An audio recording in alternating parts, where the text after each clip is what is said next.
There we go. Good morning. Happy Thursday. Happy Thursday to everybody. Let me let the Discord know we are live. Mother damn. Boom, we're live. Welcome. Oh, I didn't even get my light. Is it charged? Where is my light? There it is. See what kind of charge we have here. We got plenty of charge. Plenty of charge. Good morning, everybody. Hey, I'm not even going to sit here and pretend like I woke up this morning. I was starving. I forgot to eat dinner last night. I'm not like a morning person. I don't really do I am a morning person, actually. I don't know why I said that. I wake up early virtually every morning, like 6 o'clock. I'm awake. But I got hungry this morning, so I went to McDonald's, which I haven't had like a McDonald's breakfast in a long time. Didn't even know. I was like, Egg McMuffin? No. We went spicy chicken McGriddle. I don't even, like, I'm 100% gonna feel like death after I eat this. That's phenomenal, though. Kudos to McDonald's breakfast. I'm glad I made that decision. Really glad I made that decision. I'm gonna regret it later. McDonald's coffee, also great coffee. McDonald's does a lot of things wrong, but coffee they do right. Happy about that. I just left. What's her name? The bike lady and Mr. Jones. They were on there having an interesting conversation. I don't know if anybody just left that live, but that was an interesting one. I got Colin Kaepernick here today. I was surprised at the response to a TikTok I posted yesterday. Colin Kaepernick will always enrage right wingers. But I put up, I don't remember what the response was from now. I don't even remember why the Kaepernick thing, it was about kneeling. That's right. I remember now. You have people kneeling in solidarity for what's happening in Israel and Palestine. And of course, like, right wingers are cool with it, but it's a real problem when Colin Kaepernick took a knee. So this is, look, is it a little clickbaity? Yeah. But I will tell this story. That kind of coincided with me, leaving Republicanism. I had forgotten that was during the same time. So this happened 2016, 2017-ish. I'm a 49ers fan, so like I was watching this firsthand as a conservative. But fortunately for me, when this all broke out was the time I was starting to doubt that Republicans were who they said they were. I started to doubt that my beliefs were based in real things. And so the Kaepernick thing kind of happened as I was leaving conservatism, republicanism, and so I definitely had a different view on it. It's not a nuanced view. I'll be very clear about that. Some of the issues that Colin Kaepernick was talking about, some of the things that the experiences he's talking about, the experience of the other athletes who were kneeling with him, I can't even speak to that. I can't even begin to understand that, and I won't speak to that. But what I can speak to is from a conservative perspective. I can speak to how my conservative friends reacted. I can respond to how I reacted, how I would have reacted if this had happened 2 or 3 years before that. I do want to throw this out there as well. If Charles shows up today, and he will, if Charles shows up, he's not coming in the box no matter what he says. And I don't care what you say to him. I have no qualms with anything that you guys say to Charles. Charles did. Very few people have gotten under my skin. And especially a racist like Charles, somebody who says the kind of things that he says. I'm usually pretty good at, like, being able to platform gross people and try and change their mind, but also just, like, keep it cool. Not that guy with Charles. Yeah. Racist. He's now openly talking about my family. There we go too. So if Charles shows up, say whatever you want. I'll just tell you what he said. I'll tell you what he said, and I'll tell you what I said. And I'm not super proud of what I said, but I feel like I'm pretty transparent on this. Let's do this. First of all, he reached out to one of our moderators, Bree, last night. He was complaining. He thought that we kicked him yesterday and that we banned him, but TikTok's the one that got him. He just doesn't understand how technology works, and so that's why he was banned. Then he sent me I'll see what it is. It's a Trump ad. Let's see what it is. Donald Trump will win the election. Let's see. Trump, I'm sure, is happy about this. Jim Hoft of the Gateway Pundit reports that Michael Moore just dropped his own October surprise, and this video is no doubt going to bring tons of new supporters to Donald Trump. Now, the audio was making the rounds on the internet. Now it has been transformed into an epic, unofficial campaign ad for Donald Trump. Take a look. Just be aware there is some strong language in the clip. Take a look. I know a lot of people in Michigan. Yeah, I don't want to watch it. I don't care. He sent me a thing, and he said chills. He got chills from a clip from Donald Trump, a campaign ad from Donald Trump. I didn't respond to that. Bree did respond, basically just told him the same thing that we all tell him, like, Charles, like, you've been given so many opportunities, and you're just a racist. Like, it's horrible. You're just racist. He keeps saying he's not racist. He's pro-white. But then I got this. I frankly, I told him, I said, you're gross. You're a sad, miserable human being, and I hope you change someday. He said he can't debate, or I can't debate without talking over him. And then he called, and I apologize for this. This is going to be triggering some of this stuff, but I want to show like what kind of a shitbag Charles is. Speaking of Ave Maria, who everybody agrees is a motherfucking national treasure, who is one of like the best people on this app, who's one of the kindest people on this app, although not to Charles in all fairness. And he said, it's why you get less opposition. You won't let us talk. And tell that colored cow I just sold one of my homes for $525,000, which, by the way, is about, what's that, about $5 million short of her neighborhood. You and your minions are a sad group. Had them all triggered. Never raise my voice or curse. I just speak truth. And you girls can't handle it. Then tell me why you attack the person that's not a debate. That's a scared tactic. I think he means scare tactic. Then he brought up my ex-wife and my kid. I told him to threaten. I said, go ahead and keep threatening me, Charles. I do know where Charles lives. I do know who Charles' wife is. I know a lot about Charles, and I would never dox somebody, and I still would never dox somebody despite that. I told him nobody is afraid of debating him, that he was stupid and racist, and that we don't owe him a platform, and we will not give him a platform ever again.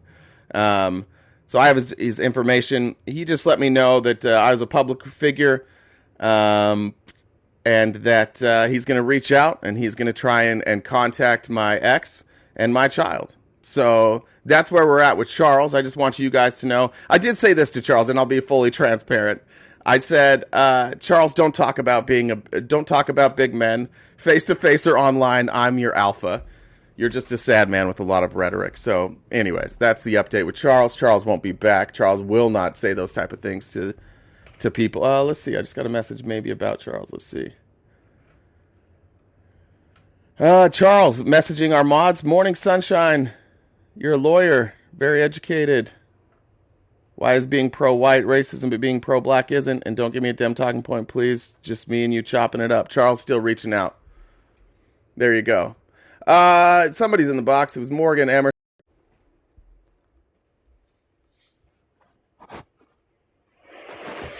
Hey, Morgan. Hi. Hi. So, I don't know. I'm a Niners fan. Bang, bang. I want to hear about, like, how they've, like, lied to us. Because I'm genuinely wondering. They would be, when I say they, I mean, like, the media and Republicans in general.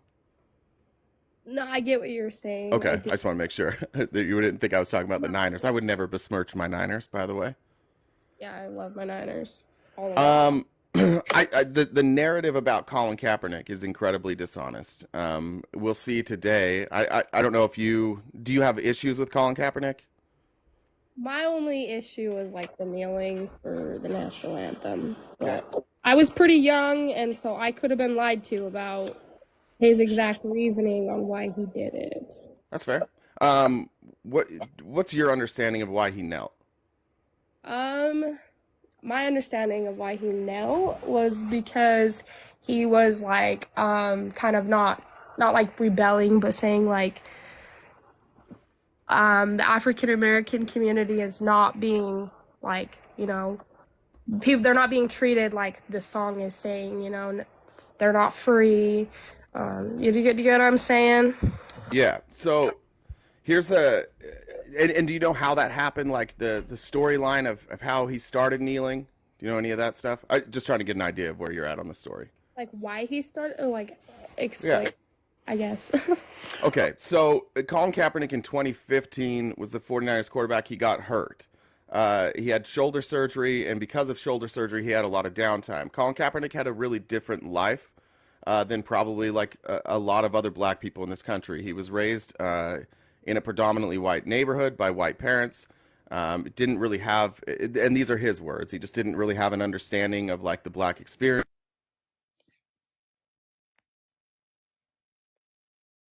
I cannot hear you.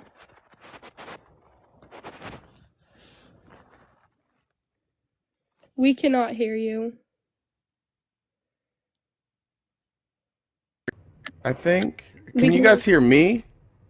Yeah, we can hear you now. Can you guys hear me? Oh, they say they can't hear me. Could you not hear me before? I couldn't hear Now you, we're good? but- Okay. Okay, where did you stop hearing me at? I'll start over. That he was raised in a predominantly white community by white parents, and he talked about it, and then it stopped there. Okay. Okay, so then during his recovery from surgery, he spent a ton of time researching. He came back in 2016, obviously, with a different outlook. He looked at historical oppression of black people, and he had a different outlook. So in the preseason, in the NFL games, by the way, the NFL used to never show the guys like during the national anthem. It wasn't part of the broadcast. You could get videos of it, but it wasn't part of the TV broadcast. So for like 3 or 4 games, Colin Kaepernick would stay on the bench during the anthem. He would just sit back in the back. Finally, some people noticed. They took pictures of it, and somebody asked him in a press conference why he wasn't standing for the anthem. And he said, "I'm not going to stand up to show pride in a flag for a country that oppresses black people and people of color." That was his response. So that obviously caused a lot of outrage. There was a big media storm that came to him, and there's a guy named Nate Boyer who played for the Seahawks. He was a deep snapper, and he was also a former Navy SEAL. He penned like this op-ed in, I don't remember which newspaper, but basically saying to Kaepernick, like, "Hey, man, like, this is a flag we respect. Like, show some respect for the flag. I don't appreciate this." Kaepernick reached out to Boyer and just reached out and said, "Hey, man, could we talk?" So they got together. Kaepernick explained kind of why he was protesting. Nate Boyer listened, and Nate Boyer came up with the idea that he said, "Look, you're going to get crushed if you sit. You can show respect for your country and also protest at the same time. But the way that you do that is by being prominent, being out there with everybody else, and taking a knee, because taking a knee is a sign of respect."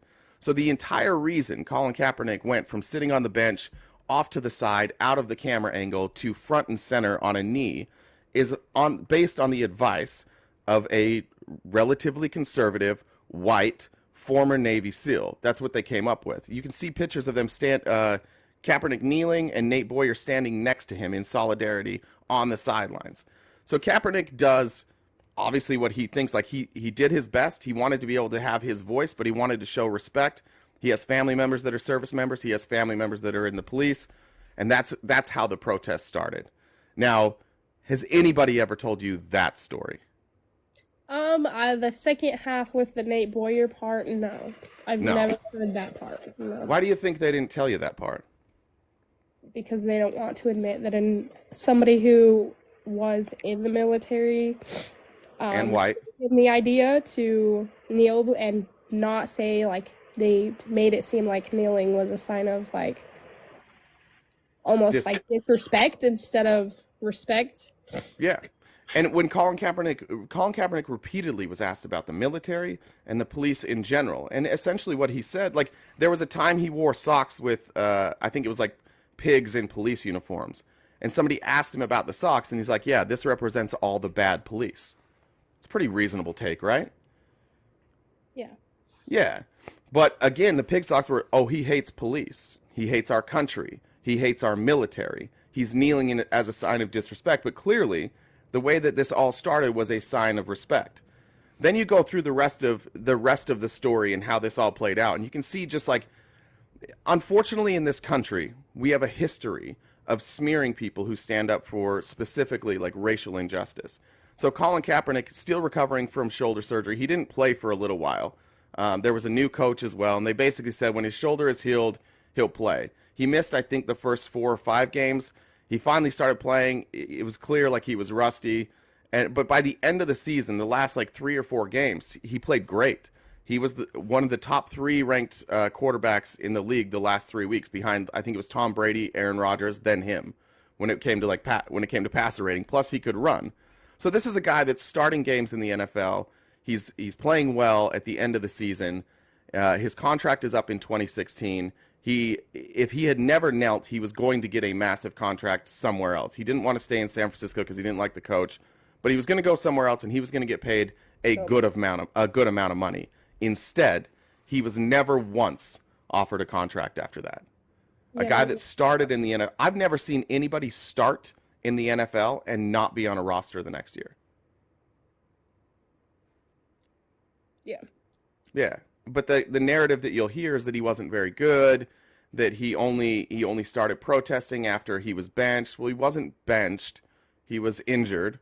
So he was on the bench, but he wasn't benched. And he was a good player. He wasn't the best quarterback in the league. He probably wasn't top 10. But he was good enough to be a starter.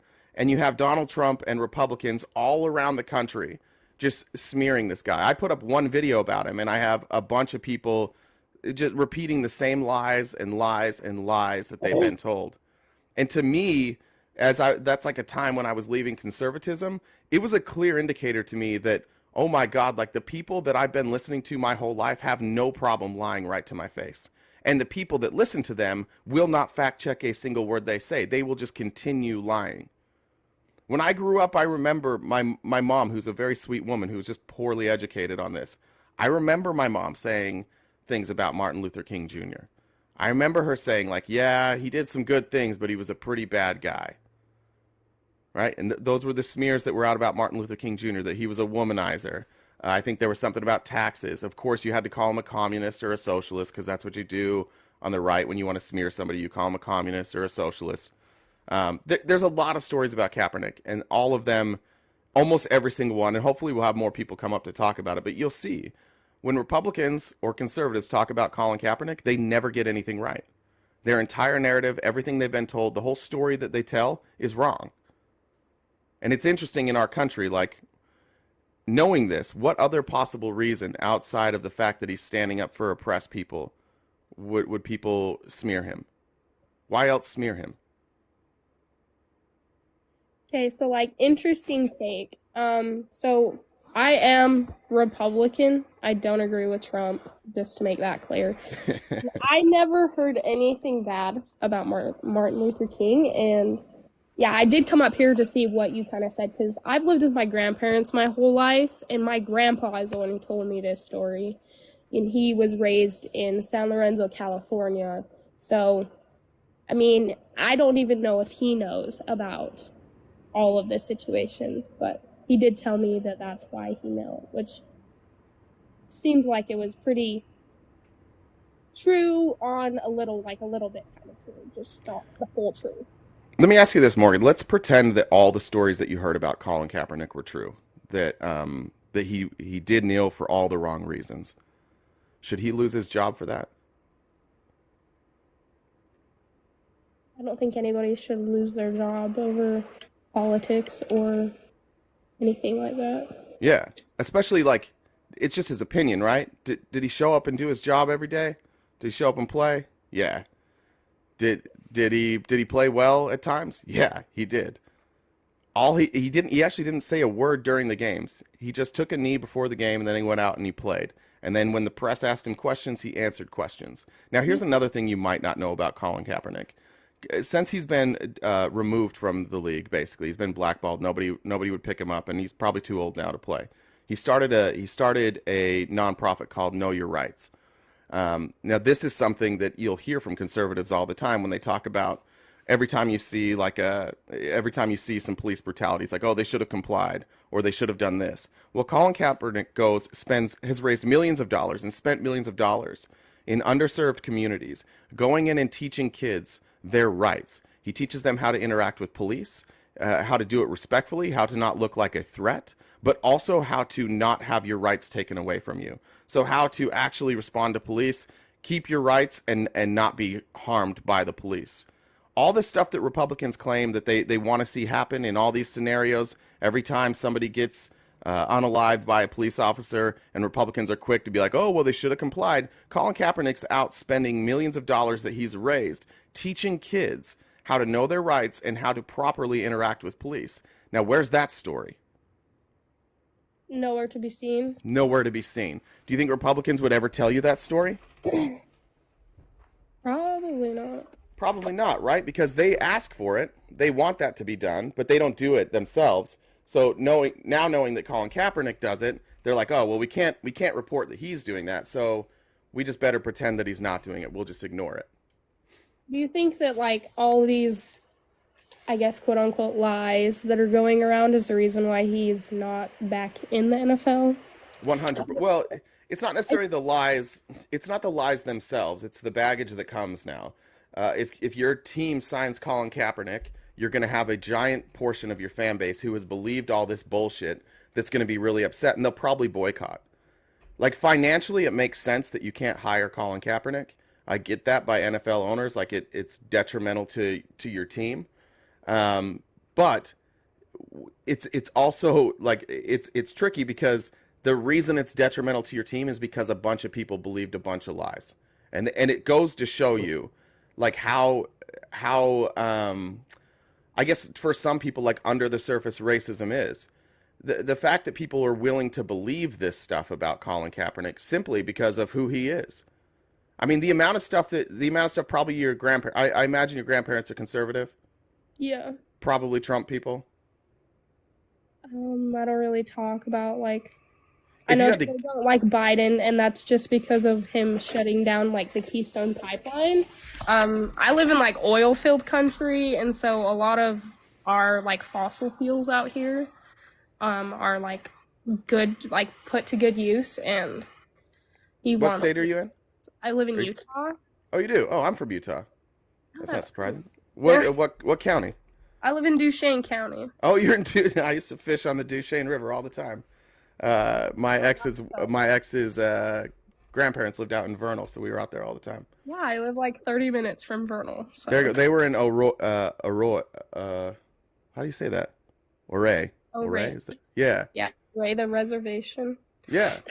Yeah. So, and that makes sense to me. But I mean, even that Keystone Pipeline thing is bullshit. Like that was tar sand oil that was going to go from Canada to other countries. It wasn't our oil. We're drilling more oil now than we ever did under Trump. We're at all-time highs. Even that kind of rhetoric. But it taught me something about Republicans is that they will believe anything about the people that they dislike. And it doesn't take evidence. They won't probably fact check it. And that's what happened to Colin Kaepernick. It really is like an American tragedy. This is something our country should be embarrassed about, that we ran somebody out of the league. And by the way, only him. Only him. So there were so many players that were kneeling. So many people are saying that Biden's not the one who shut it down, and they wanted you to explain. The pipeline? Yeah. I don't know what they're talking about. That would be wrong. Are you over 18, by the way? Yeah, I'm 19. Okay. Gotcha. There you go. People get mad about that. That's all I would say. And I would say I know where you live. It's really difficult for you to get this type of information. You're in like one of the most conservative places in the country probably, and it's also a lot of like blue collar. It's not a lot of, there's not really colleges out there. Most of the jobs that you would have in those areas don't require a college degree. It's very rural. You guys are going to want agricultural subsidies. I mean, you might be in one of the most red areas in the country. So, of course you're not going to get information like this. Or red county. Yeah. Yeah. You're in a red state and like the reddest of red counties. But that's all I would say is, as you get older, as you branch out, I don't know if you're planning on going to school, like you're going to find out, especially coming from Utah. Are you LDS? Oh, I hate this question. You don't have to answer it if you don't. I'm former Mormon. I don't. It's fine. My family's all still Mormon. I am a former Mormon. I left the church when I was 15. Okay. Let's just say the bishop made me really uncomfortable. So it makes 100% perfect sense to me. think about now after you've left the Mormon church, and now that, like, once you were out, and now you can look at the Mormon church, and when bad stuff comes out about them, it's a lot easier for you to believe it, right? Because you don't just trust them implicitly anymore, right? Like if it came out that the Mormon church, like recently when it came out that they were hoarding all that money, they were hiding money from their members. I don't know if you heard about that. I didn't hear about that. Okay. That's crazy. Basically, they have been lying about how much money they have because they were afraid and they've said this, they were afraid that if they told the members how much money they had, the members would stop paying tithing. That's what I was about to ask. Did it involve tithing, where they tell Yeah. you to like pay 10%? Yeah. Yeah. Yeah. So the thing is like when you hear that stuff as an active, like, believing Mormon, you immediately are just like, no, I don't believe that because that's anti-Mormon, right? That was my grandma 100%. Right.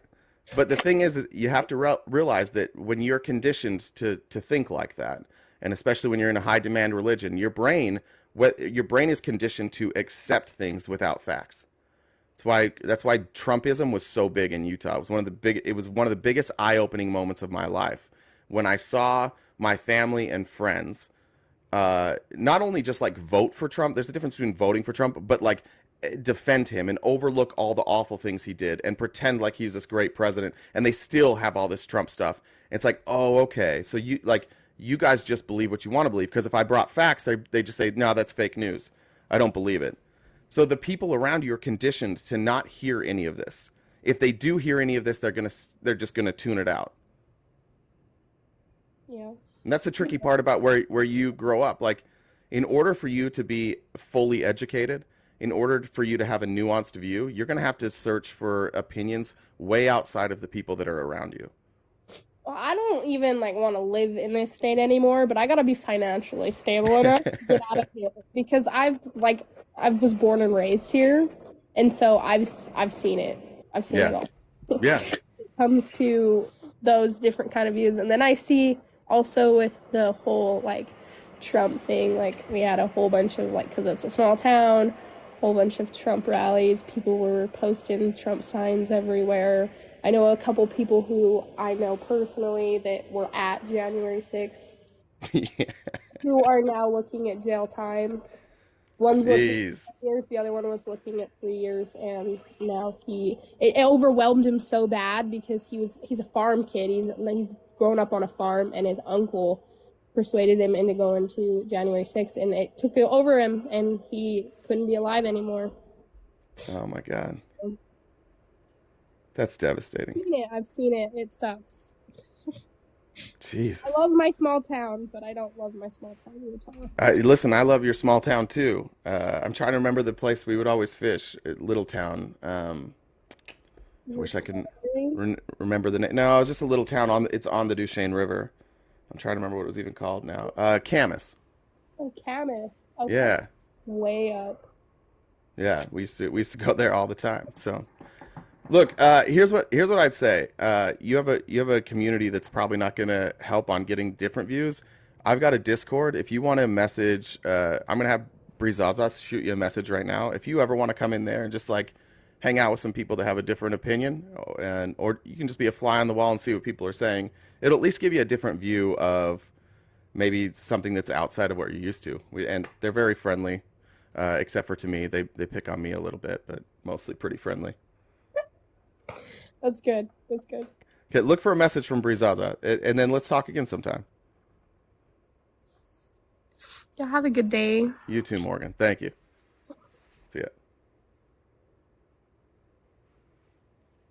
Whew, hometown. That's hometown stuff starting off the day.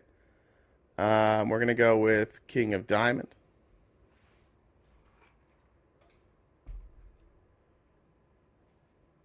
Not here. Next up is, great guess, I agree. Morgan, W for Morgan there. This was, I forgot to look. Raquel, if you want to join Discord, just shoot one of my moderators a message. They'll send it, or you can DM me, but I won't get to you until a little later. Timo, welcome. Hey, how you doing, man? I Good, started how are you? watching you probably maybe a couple of weeks ago.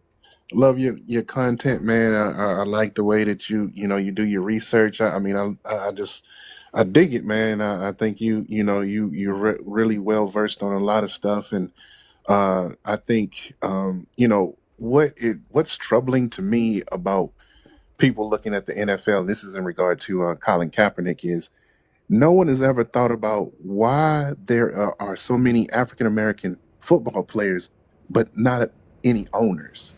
Why is that? I mean, I'm not asking you that question. I know what the answer is, Yeah. but I know what the I mean, it's answer probably is. a little complex, right? Like you have Yeah, it's the good old boys club, but it's also like generational wealth. exactly, Yeah. exactly. Built off the players' ancestors that you got the money to own those, teams. Right. So if we had, I'm not even going to say equivalent people of color who own, half of the teams and what is it, 32 teams? I think, Right. if I'm correct. If it was just half of us that owned those, Colin wouldn't have been without a job.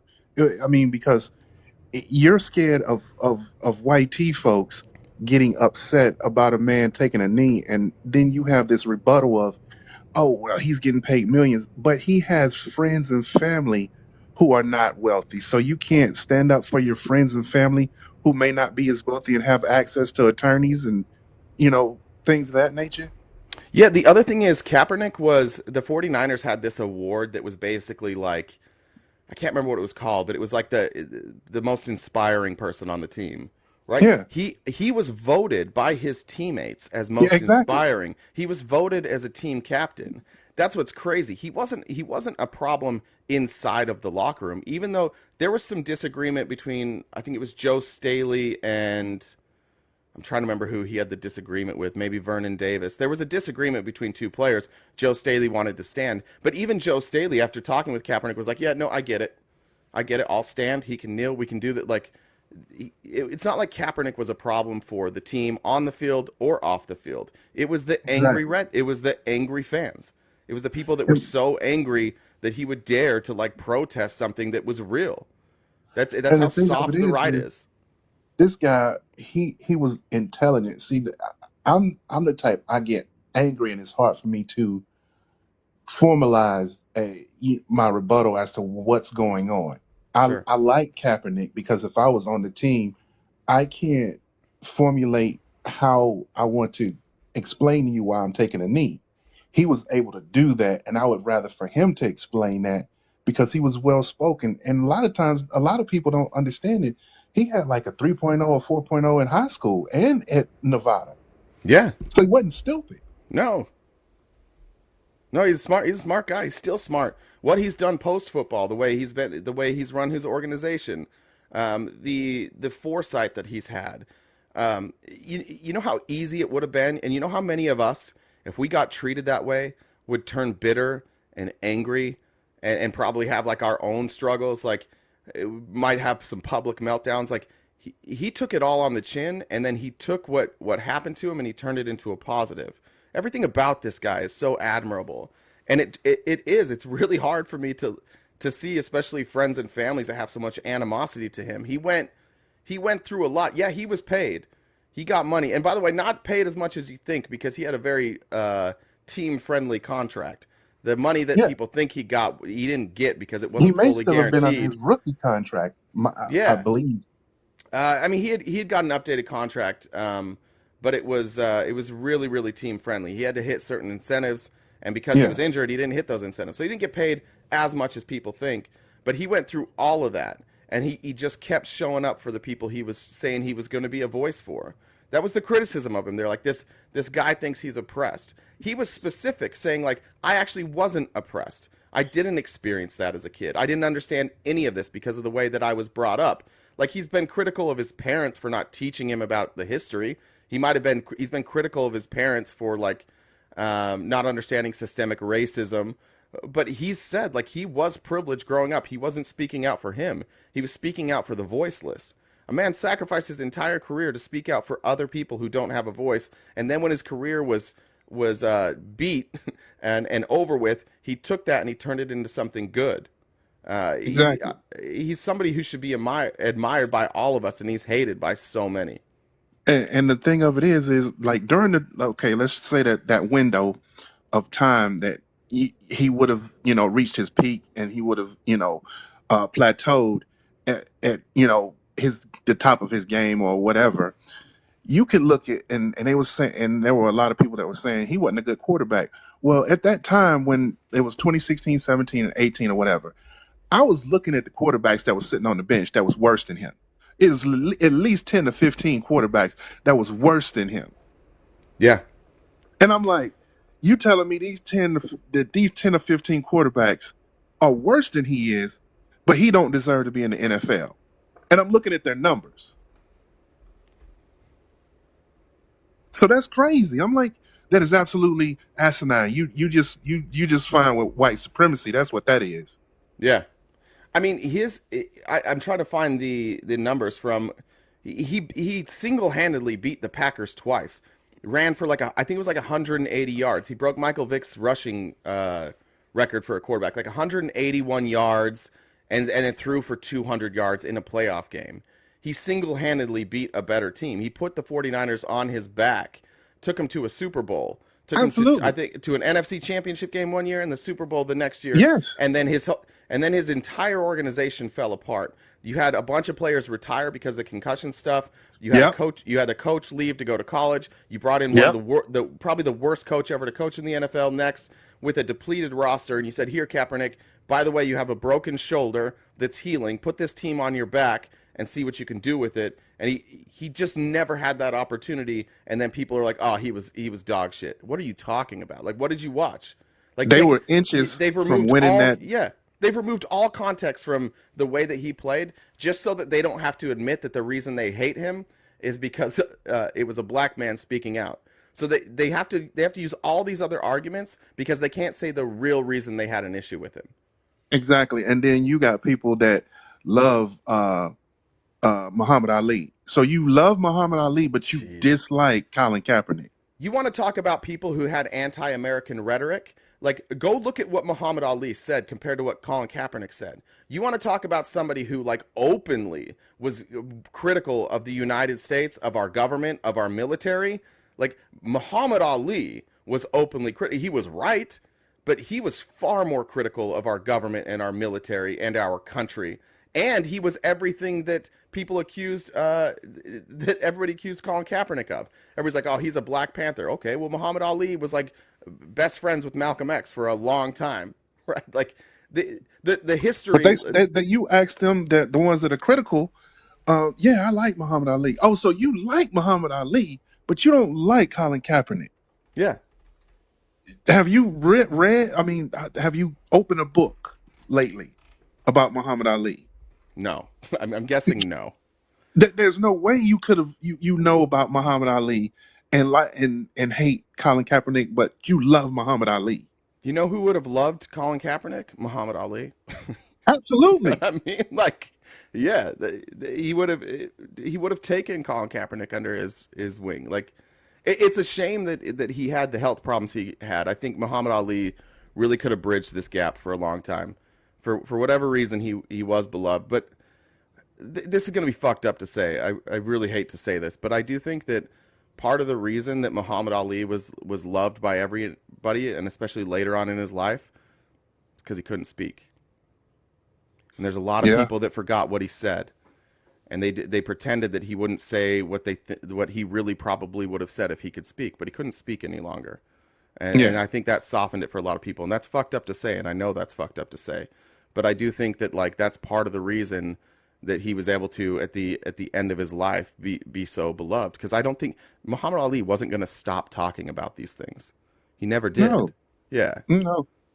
And I mean, I mean, when you think about it, Jackie Robinson went through a lot. He went through a whole lot, of stuff that you and I'll never find out about.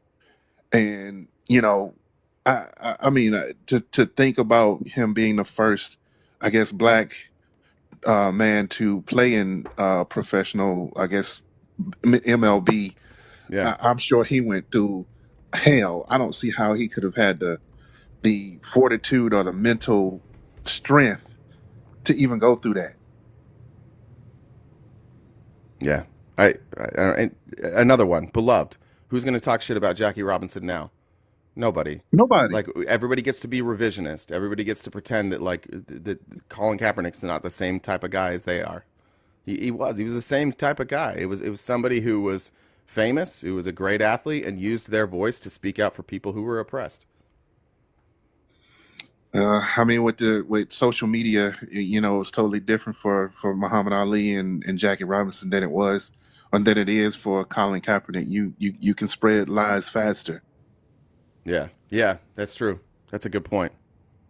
That's a good point. All right, man. Well, I mean, keep Timo, doing what thank you're you. doing. Thank you. I And I appreciate the love kind the words. content. Thanks you. I appreciate it. Take it easy. All right. Be well. All right. Next up, who was here? I think it was Tobacco Roots, I think was maybe next.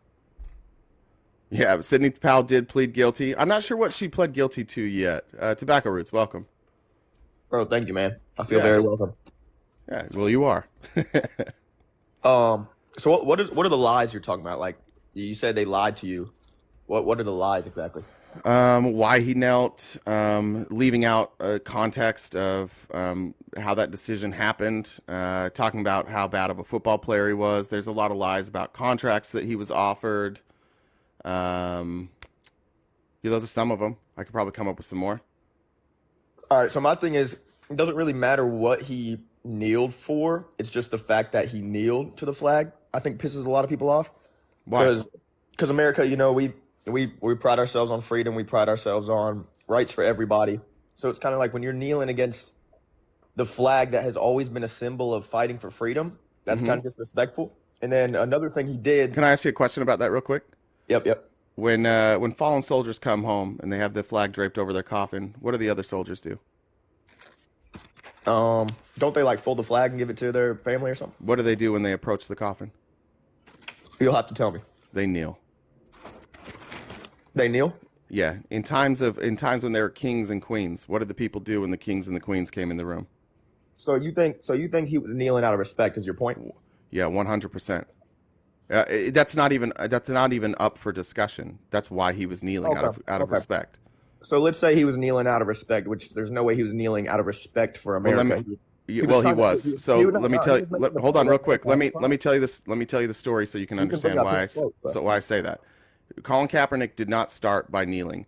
Colin Kaepernick started his protest by sitting on the bench out of camera view quietly by himself.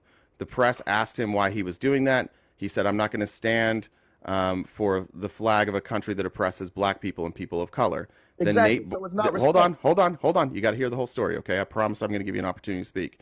Nate Boyer, former Navy SEAL, white guy, used to play for the Seattle Seahawks. He was a deep snapper, or long snapper, I mean. He wrote an op-ed, and he basically criticizing Colin Kaepernick about disrespecting the flag. Colin Kaepernick called Nate Boyer, and they flew him out, and they got together, and they had a long discussion. Nate Boyer's talked about this extensively.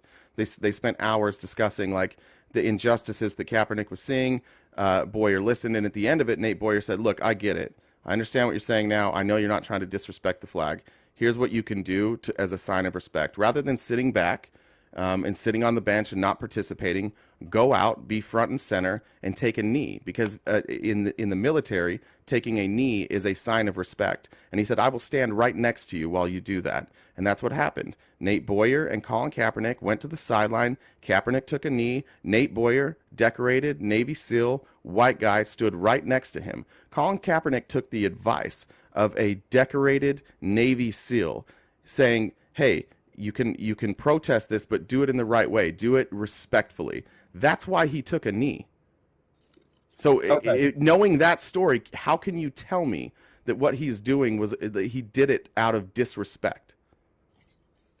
Well, I mean, just, dude, the fact that he's kneeling for the flag, I mean, you even said to yourself, he did it because we are, quote unquote, oppressing his race, right? We're oppressing black people. Police shot somebody. Media blew it up, right? So he's kneeling against that. He is against the flag for kneeling. It doesn't matter. He's not against the flag. He does not want to stand So for why the would he flag choose because the flag? the country oppresses black people.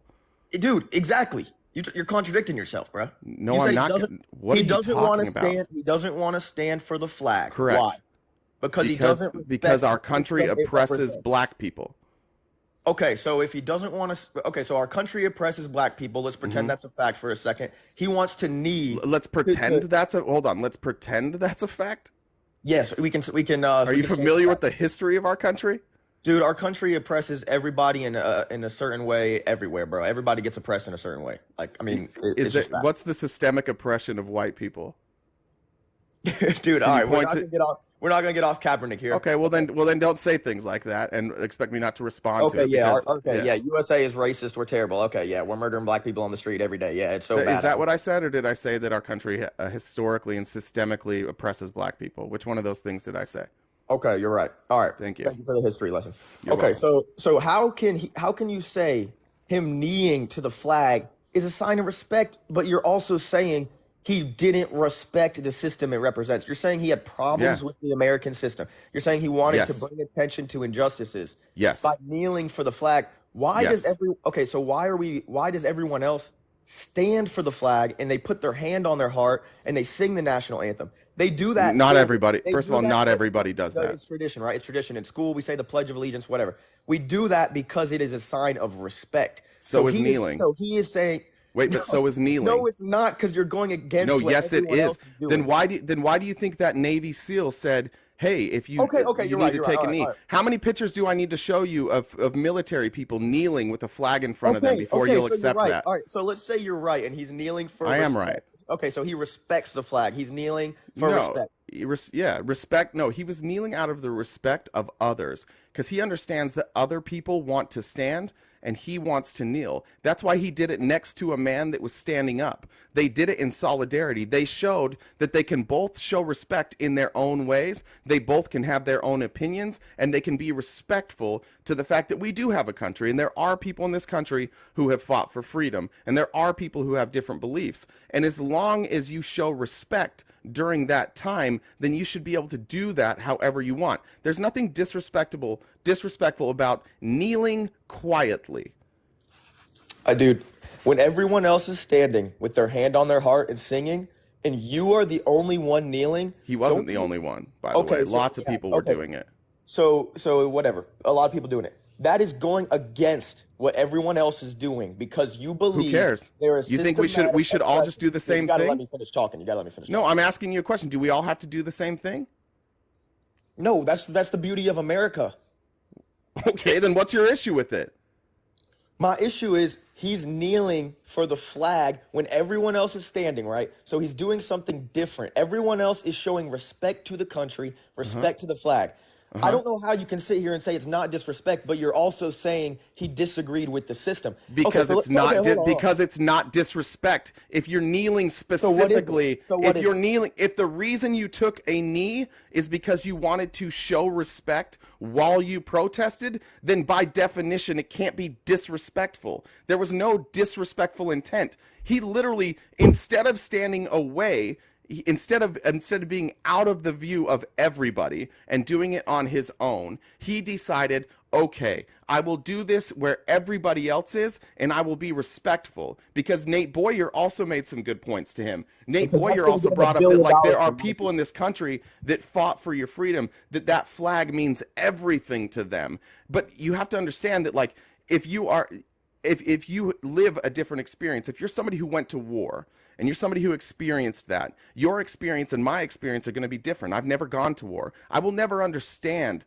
the feeling of a soldier who has fought for our country, what they feel when they see that flag. I have a different feeling. That's okay. Me not having the same feeling as them doesn't mean that their feelings aren't valid and mine aren't valid. It's my job to be respectful. Colin Kaepernick did nothing disrespectful. Not one goddamn thing. And to prove my point, could you name me one white player who took a knee during this? No, I can't even name. No, of course you can't. You can only name Colin Kaepernick. You can't tell me about the white players that took a knee. Bro, it's been 7 years, man. All right. But you know Colin Kaepernick?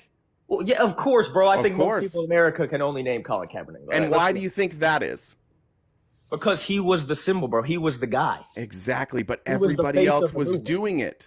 Everybody else was doing it. None of them lost their jobs. They all kept their jobs. They did the same thing he did, and he lost his job, and he's hated. You don't even know who to hate in the NFL because you don't even know who kneeled. You know something Kaepernick did that not everyone else in the NFL did? I would love to hear.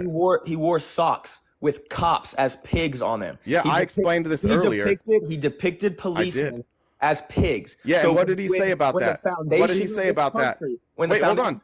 What did he say about that? Talking, bro. You got no, because I already addressed this. What did he say about those socks? I can pull up the quote, but yeah, and who brought attention to who brought attention to those socks? He did.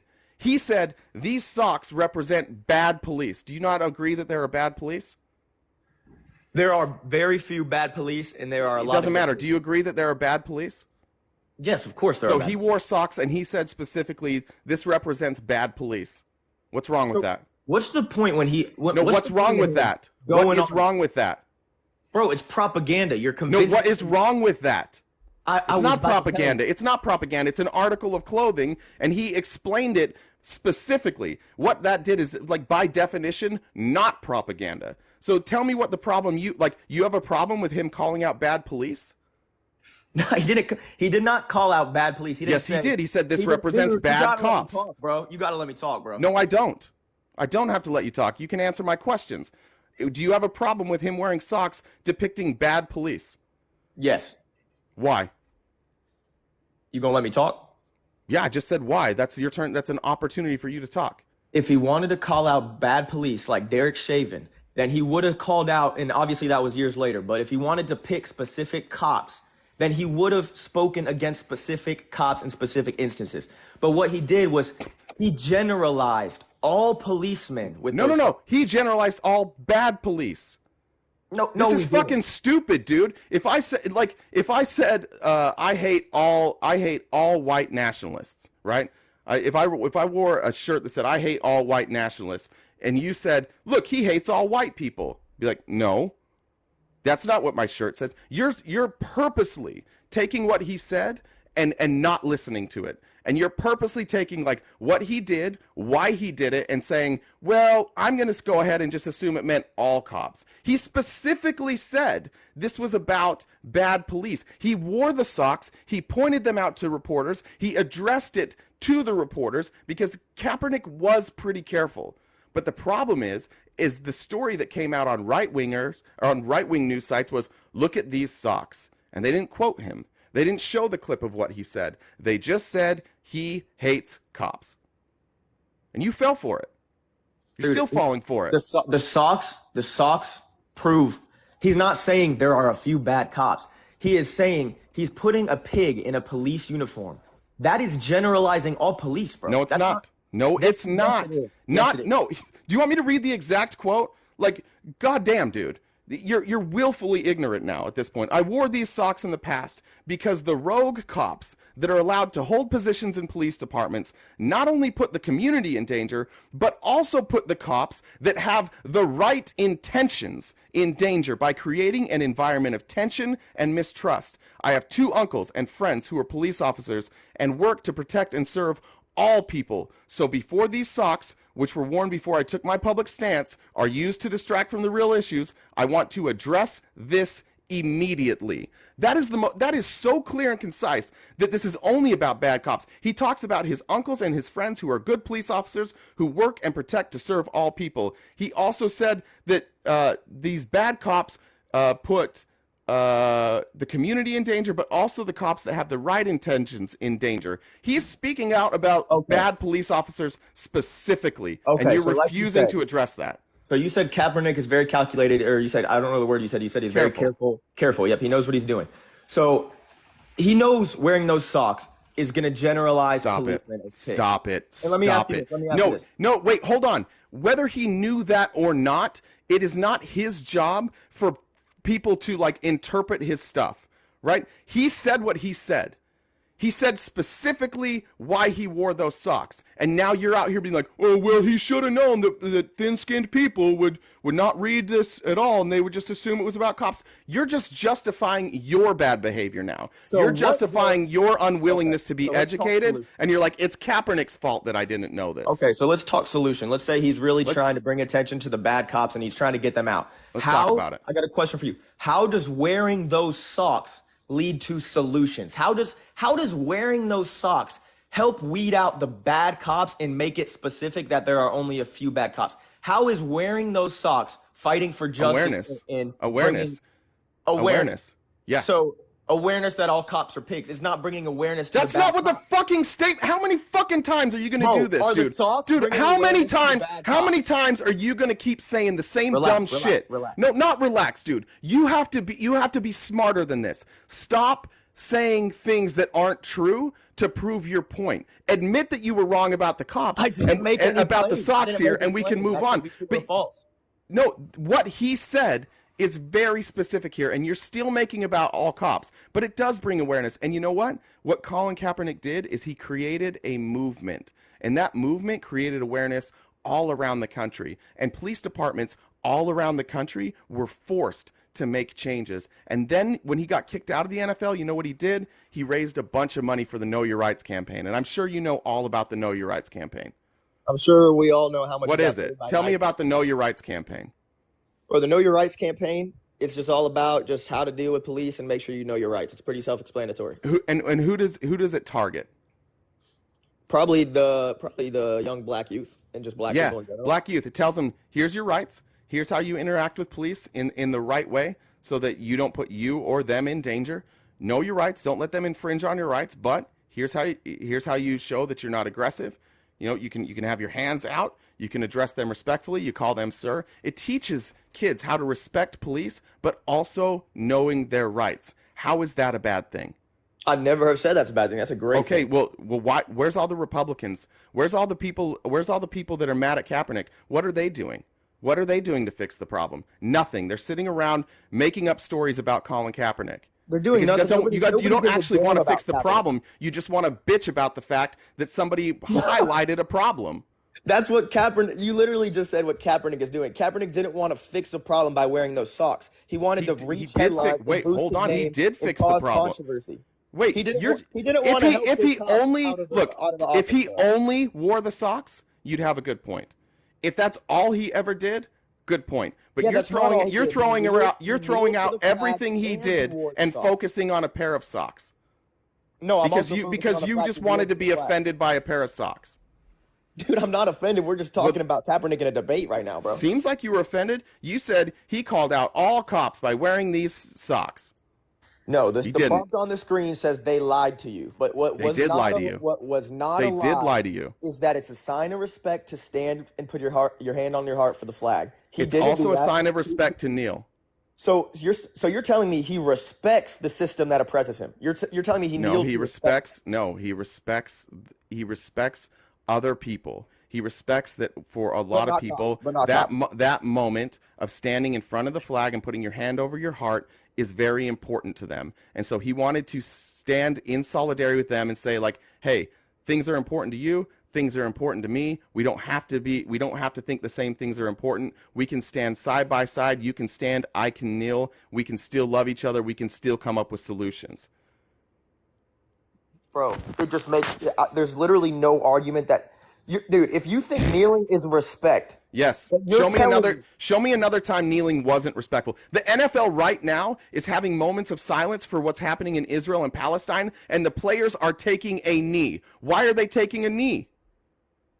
because they disrespect what's happening. No, they are taking a knee out of solidarity for the innocent lives lost, and they're showing a sign of respect by taking a knee. There has never been a time in history where taking a knee was a sign of disrespect. So why don't we all kneel when the That anthem kneel, comes on? I don't care. You can kneel if you'd like. Why don't we all kneel when the anthem comes on? If it's a sign of respect, why is it a Because race of thing? tradition. Because of tradition. Exactly, and he's going. Who gives a against fuck about tradition? Exactly. Who He's going cares? against American tradition, bro. Who cares? Because he disrespects the system. Wait, no, not created. American. Wait, hold on. Not American tradition. In USA fact, our tradition.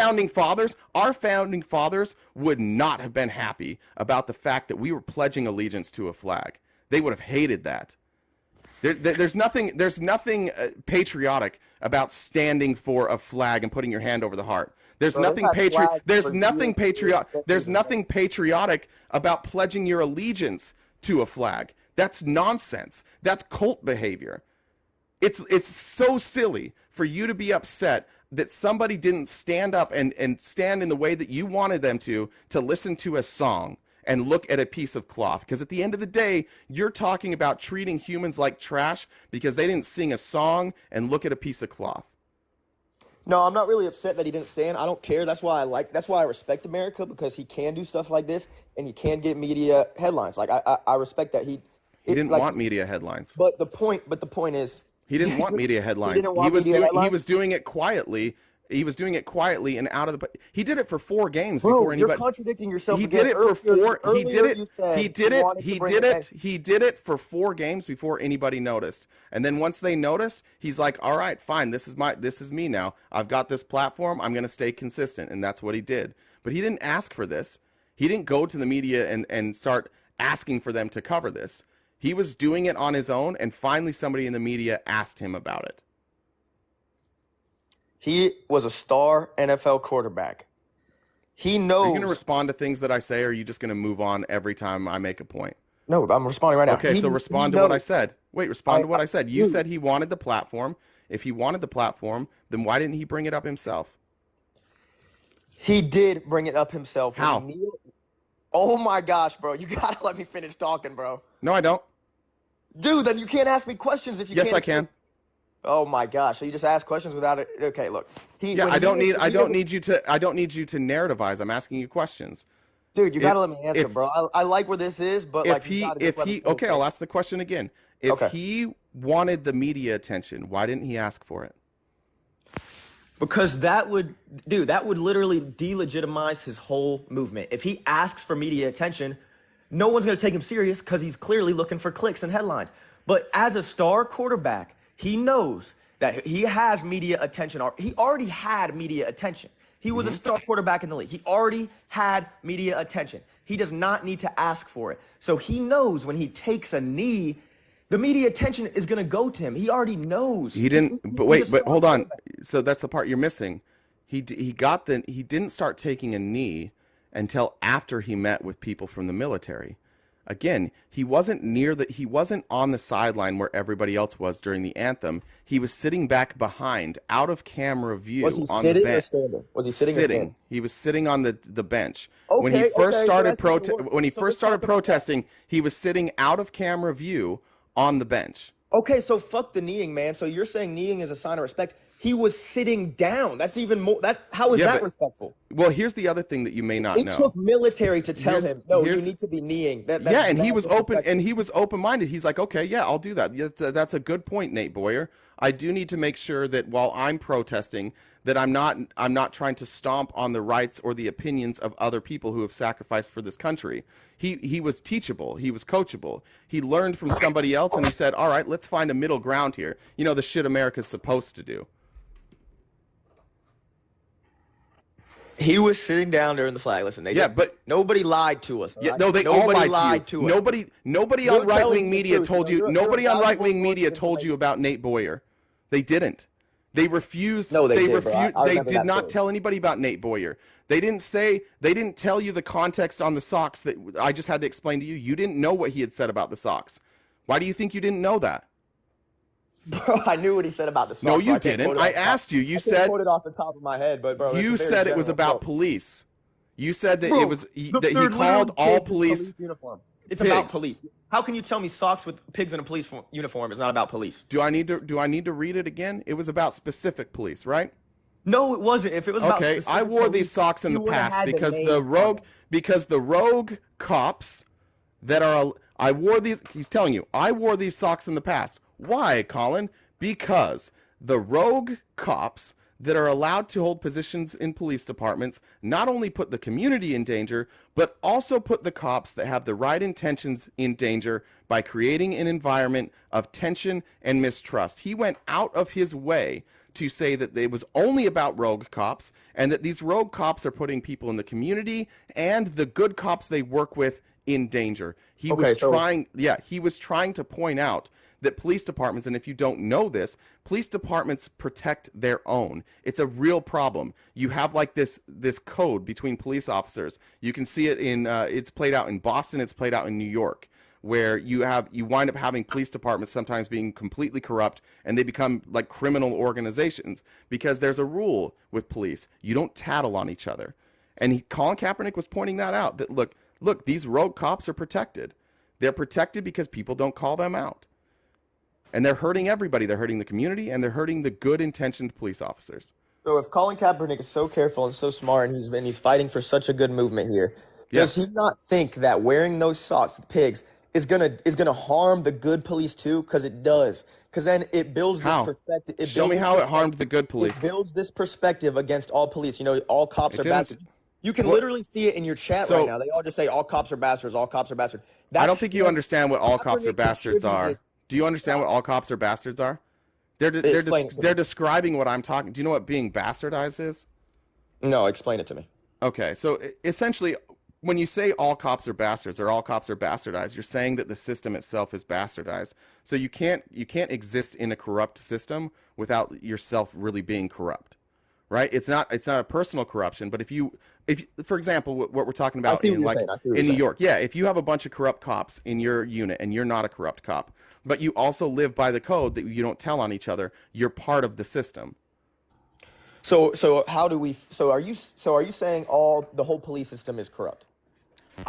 So if you look at the history, this is not really up for debate, but white nationalists specifically had an idea the last 40, 50, 60 years that they would infiltrate police departments. They wanted to be able to exercise their power that way.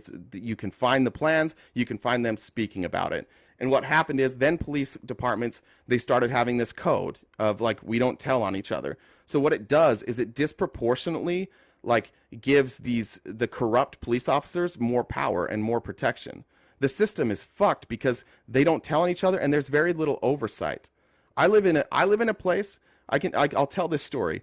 I worked for a golf company, and I had some equipment in my trunk. Somebody broke into my car, stole the equipment in my trunk from the golf company. I solved the crime. I figured out who stole them. I got my clubs back, and there was other equipment I hadn't gotten back yet. I knew who the guy was. I had his name. I had pictures of him. I had his address. I had text messages from who he had sold the gear to. I had the gear. I had them willing to identify him, and I took that to the police. And the police in my town said, like, no, we can't do that. Like, this case just isn't that big. Like, it's not a big case for us. We can't deal with that. So the cops are racist towards white people. This guy was white. But I mean, we're talking about. Hold on. I was giving you an example of times where like the police don't always do what they're supposed to do. Most of the time, they're going to follow orders. They're going to follow protocols. And if the protocols are like directed to systemically hurt one group more than the others, the police can go to work every day and do their job as directed without they themselves being racist or without they themselves wanting to oppress people, and they can still oppress people. Intent doesn't really matter if the system is set up to oppress people. So do you think our police system is set up to oppress people? Yes. So how do you think we should have police? Yes. Okay, so how do we have the two of those? How can we make both of those exist? How can we have a police system that never oppresses? Well, first you've got to have a ton of oversight, and you have to have a ton of transparency. Secondly, you have to have strict rules, and you have to have strict vetting.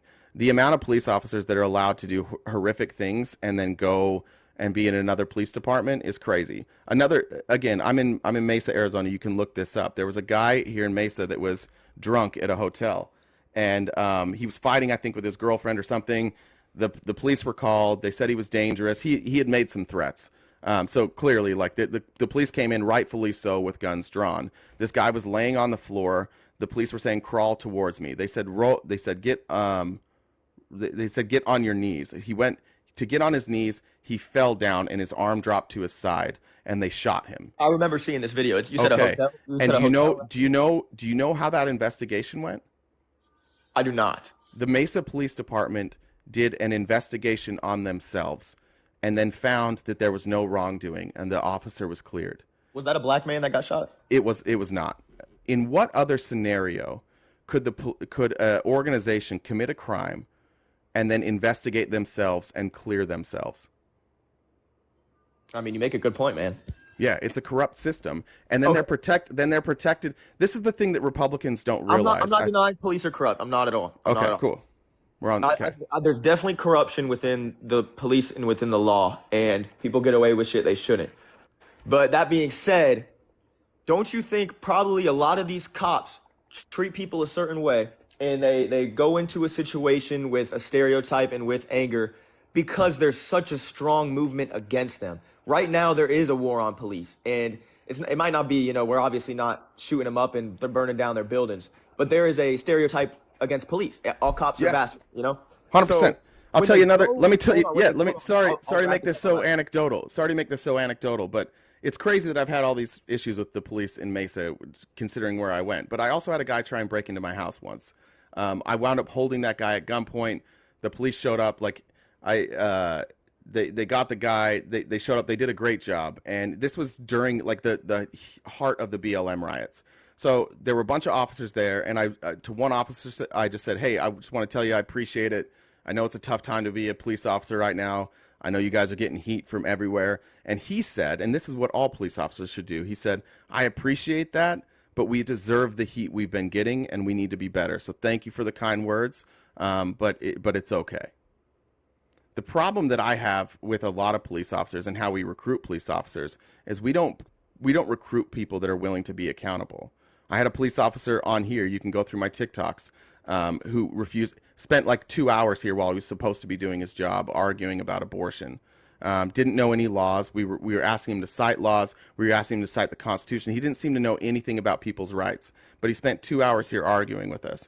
I think the problem that we have with police is we don't hold them to a high enough standard. We don't demand good people be police. We kind of allow everybody to be police. Okay, it's true that people don't want to be police officers because of how they're treated, but it's also true that they probably deserve to be treated that way. So the solution can't be let's just bring in more shit people and let the police do what they want.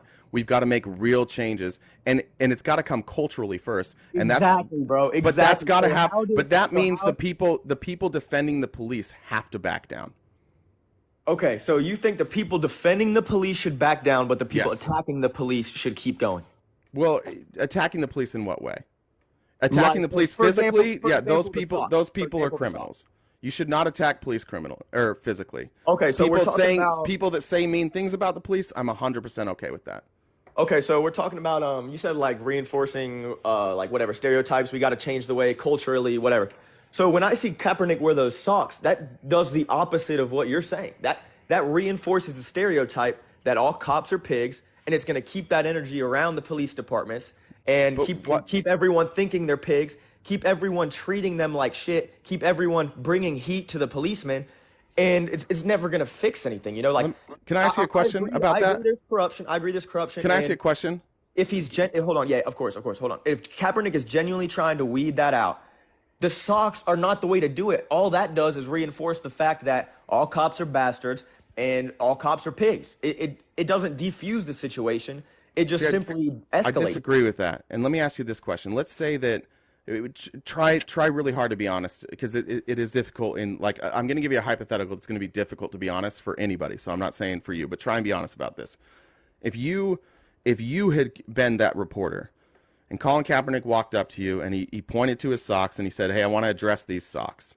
And he walked up to you and he just said, "I wore these socks in the past because rogue cops are allowed that are allowed to hold positions in police departments, put the community in danger and the other police in danger. And I have family that are police officers. I have friends who are police officers. I want them to be safe, and I want the community to be safe. So these socks represent shitty police officers." Do you think you would have walked away from that conversation thinking Colin Kaepernick hates all police? Me personally, Yeah. Does he hate all police? Would I think If that was a one-on-one conversation you had to keep in mind, he brought it up. You didn't bring up the socks. He showed you the socks and then went out of his way to say these represent rogue cops that make it for people that are in my family that are in the police department and people in my community that are unsafe. It makes both of them more unsafe. So I wear these socks as a public stance against corrupt police officers. Would you have walked away from that conversation thinking, man, he really hates all cops? I probably would have not. I probably would have taken his word Right. and believed that he had respect for some of the. So when I say they lied to you, so you hate him, this is what I'm talking about. The stories in the news, specifically right-wing news, were not. Here's a quote from Colin Kaepernick about some socks that he pointed out to reporters. The stories in the news were, look at these socks. This man is disgusting. He hates police. He hates America. But if you would have been there one-on-one, you wouldn't have walked away with that perception. And I think that's what I'm getting at here, is that the Colin Kaepernick thing is not just about Colin Kaepernick. It's indicative of our entire system, that people, and specifically news organizations, need you to be angry in order for you to watch, either angry or excited. They need emotion.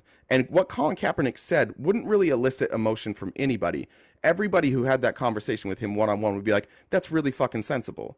But because it was really sensible, and they also saw an opportunity to get people worked up, specifically like in a post-Trump world, as Trump is coming into the spotlight, they used this opportunity to divide us, rather than just telling you the real story about what Colin Kaepernick said. That's why they didn't tell you about Nate Boyer. That's why they didn't tell you that when Colin Kaepernick spoke about oppression, he specifically said, I am not fighting for me. I was not oppressed. I lived a privileged lifestyle. I'm a millionaire. Like, I'm an athlete with a bunch of money. This is not about me. This is about people who look like me, who are oppressed, who have no voice. But So the if I think right-wing Kaepernick media is didn't smart to tell do, you right? that. They I think wanted you mad. I think Kaepernick knows this. That's the thing. He can go to a reporter and say, "Oh, I have family and friends that are police," but I think he's smart enough, and he has people behind him who are advising him, publicity, a publicist. He definitely has people like this guiding him. He's talking to people. He's smart enough to know how media works, like you just said. He's smart enough to know that they want to divide us. So when he goes out there with those socks, he knows what's going to come of it. He knows that it's going to be, oh, Colin Kaepernick hates all police. He knows this. So why would he do it? I agree. I agree that if he didn't know that, he probably should have known that. But why do you put the onus on him rather than the people? The news or but why are you putting it on him and saying, like, he should have known that all these corrupt people that want to piss everybody off would lie? It's his job to make sure that he does everything so they can't lie about him. Why aren't you blaming yeah, well, the real story is, like, why aren't you blaming Fox News? Why aren't you blaming Donald Trump? No, they're the ones that caused this problem, not him. No. They took what he no, hold on. They took what he said not even out of context. They left his context completely out. They took a picture of socks and ran with it, and they left out all the context. And you're like, well, he should have done better. No, fuck that. They should do better. You should do better. Everybody like you should do better. You should have said, what are these socks about? I'm going to find out what Colin Kaepernick said. But you didn't. You want him to have all this accountability. But where's yours? Where's your accountability to get the facts right before you get pissed off? The fact is, he put No. I asked you a question. Where's your accountability? Why didn't you know this? My accountability is just every day treating people with respect. That's about all I can do. No, you didn't do your fucking job. You didn't keep your part. If you're this great citizen, you care so much about. What's my part? Your part is to educate yourself before you get worked up. That's your job. Okay, one, I'm not worked up. You're just telling me I'm lied to. I'm not. No, I said get worked up. I didn't say you're mad right now. I'm talking about before you decide to shit on Colin Kaepernick and join all this protest against him, join the anger, join in lying about him, which is what you were doing. You didn't bother to find out the truth first. You reacted emotionally. I never lied about Kaepernick. I've only stated facts, bro. He was sitting for. That's not true. He was sitting. These are facts. Stop me when I'm wrong. He was sitting for the flag. He was kneeling for the flag during the national anthem. He wore socks that had pigs as police officers. Are those facts or false? Those are facts, and some of those facts you didn't know until I So told them I to did you. my so those No, no, are no, no. facts You didn't that know I he was did. sitting. I told you that. You didn't know that. You didn't know about Nate Boyer. You didn't So know that- about. that- You that didn't know helps about. my You case. didn't That know hurts about my what case. he said about the Sox. You were partially educated. You were educated just enough to demonize Colin Kaepernick. That's how much you were willing to be educated. But you weren't educated or open-minded enough to look at somebody and hear what people were saying and say, you know what? I'm going to try and understand that person. No, you made your judgment on low information, almost no information. That's what you did. And if So you are you want to, saying if the you want to quote is demand high that Colin information? Kaepernick be responsible for what he did, you've got to be responsible for what you did. You Dude. promoted half truths. You rolled with half truths, and you Okay, made your so I got the opinion full based on truth now. half truths. Okay, I got the full truth now, right? So I can make an Correct. opinion. Sure. He knows what he's doing when he wears the socks. It doesn't matter what he says. He knows how the media works. So my opinion is still that it was a divisive move to wear those socks. It was an aggressive move to wear those socks. It was not a move that leads to solutions. It was a move that generalizes all police as pigs. And that's me saying this when I know what he said. And if anything, now that I'm fully educated on the fact he was sitting and not even kneeing, it just further proves my point that he was trying to disrespect the flag. He didn't know what respecting the flag is. I Do still you care don't more know about how the flag or the oppression of black people? I care more about the oppression of black people. A flag is a flag. Okay, at then the why end of the day, then but it then why are we does then why are we represent- still talking about the flag? Because he's talking about the oppression, the systemic oppression of black people, and you care that he didn't show it the proper respect. It seems like you care more about the flag than the oppression of black people. in my opinion, the flag and the United States of America, we are a country in progress. Obviously, we always will be. But to me, the flag and what the United States represents, which is freedom, I guess, is the goal, is the solution to fixing the fact that black people are oppressed. We should be using the flag and using the United States and using the morals we have tried to build for over 2 centuries. We should be using that to fix the problem. But hold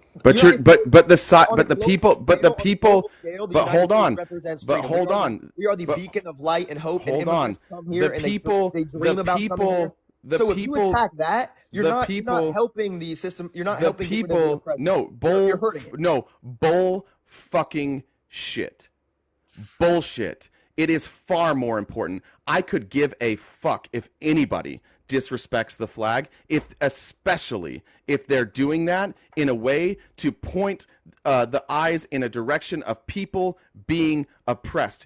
You can talk about that flag all you want as a sign of freedom, but let's talk about the atrocities and the awful treatment of specifically people of color underneath that same fucking flag. The same flag that people of color went and fought under, and then they came home and were mistreated with uniformed officers wearing that same flag. What it means to you and what it means to other people is different.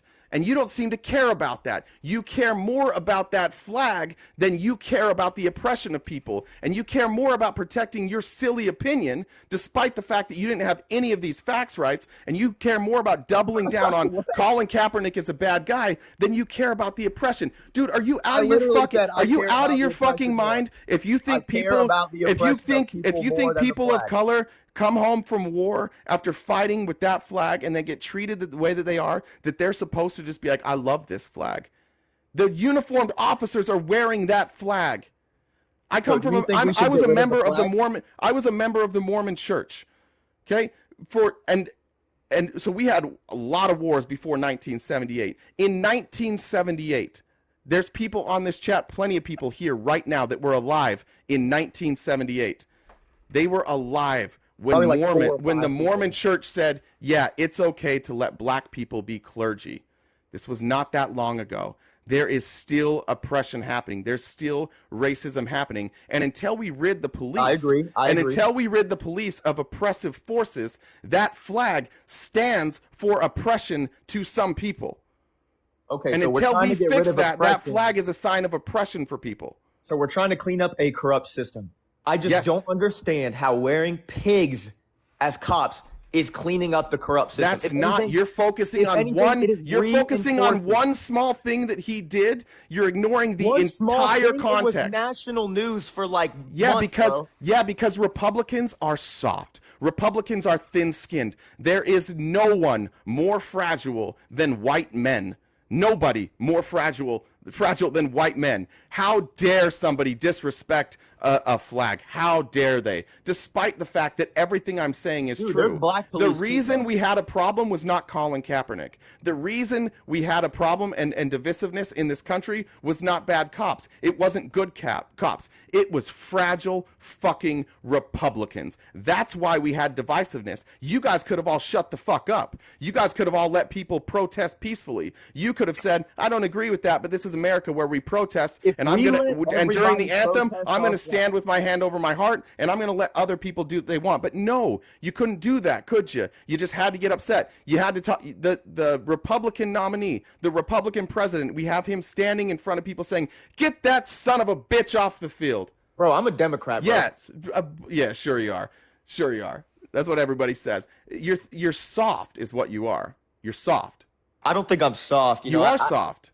Nah, I just disagree with the way No, you're Kaepernick soft. went about it, and You're soft. You care more about this the what you do, flag personal than you attacks, care personal about a Yeah, now I'm personally attacking. That's true. Why, bro? I've been Because so nice, you are bro. thin-skinned and soft, and for once, what? for once, it's okay. It's going to be okay for white Republican men that say they're Democrats to take a little bit of heat and realize they were wrong. The system we have has been oppressive. It continues to be oppressive. There is no equality until everybody is equal. Do we there have are no evidence rights to until back that up? everybody has rights. Let's I get into the stand for numbers. I stand for everybody to Let's be get into the treated. numbers. Let's get into the numbers. I'd stand for everybody to be treated the right way. And Me too. until Me too. everybody is and until that happens, Hashtag then me I'm too. going to stand for the people who protest for it. Okay, so how are black people oppressed? In which way? Do you want to I'm not an expert on this. Would you like me to bring one up? Yeah, just like specific points, you know, just to help build our information, Here you our go. sources here. Now we're out of my expertise, so I'm going to Just bring an like, expert. Hi. How No are you? way, bro. Yeah, thank you I for saw letting me up, Kimberly, RTP. You're Yo, welcome. It's good Kimberly, to have you. Kimberly, you were coming for Rana the other day. You remember Rana? You tried to guilt trip her into being racist, and it didn't work.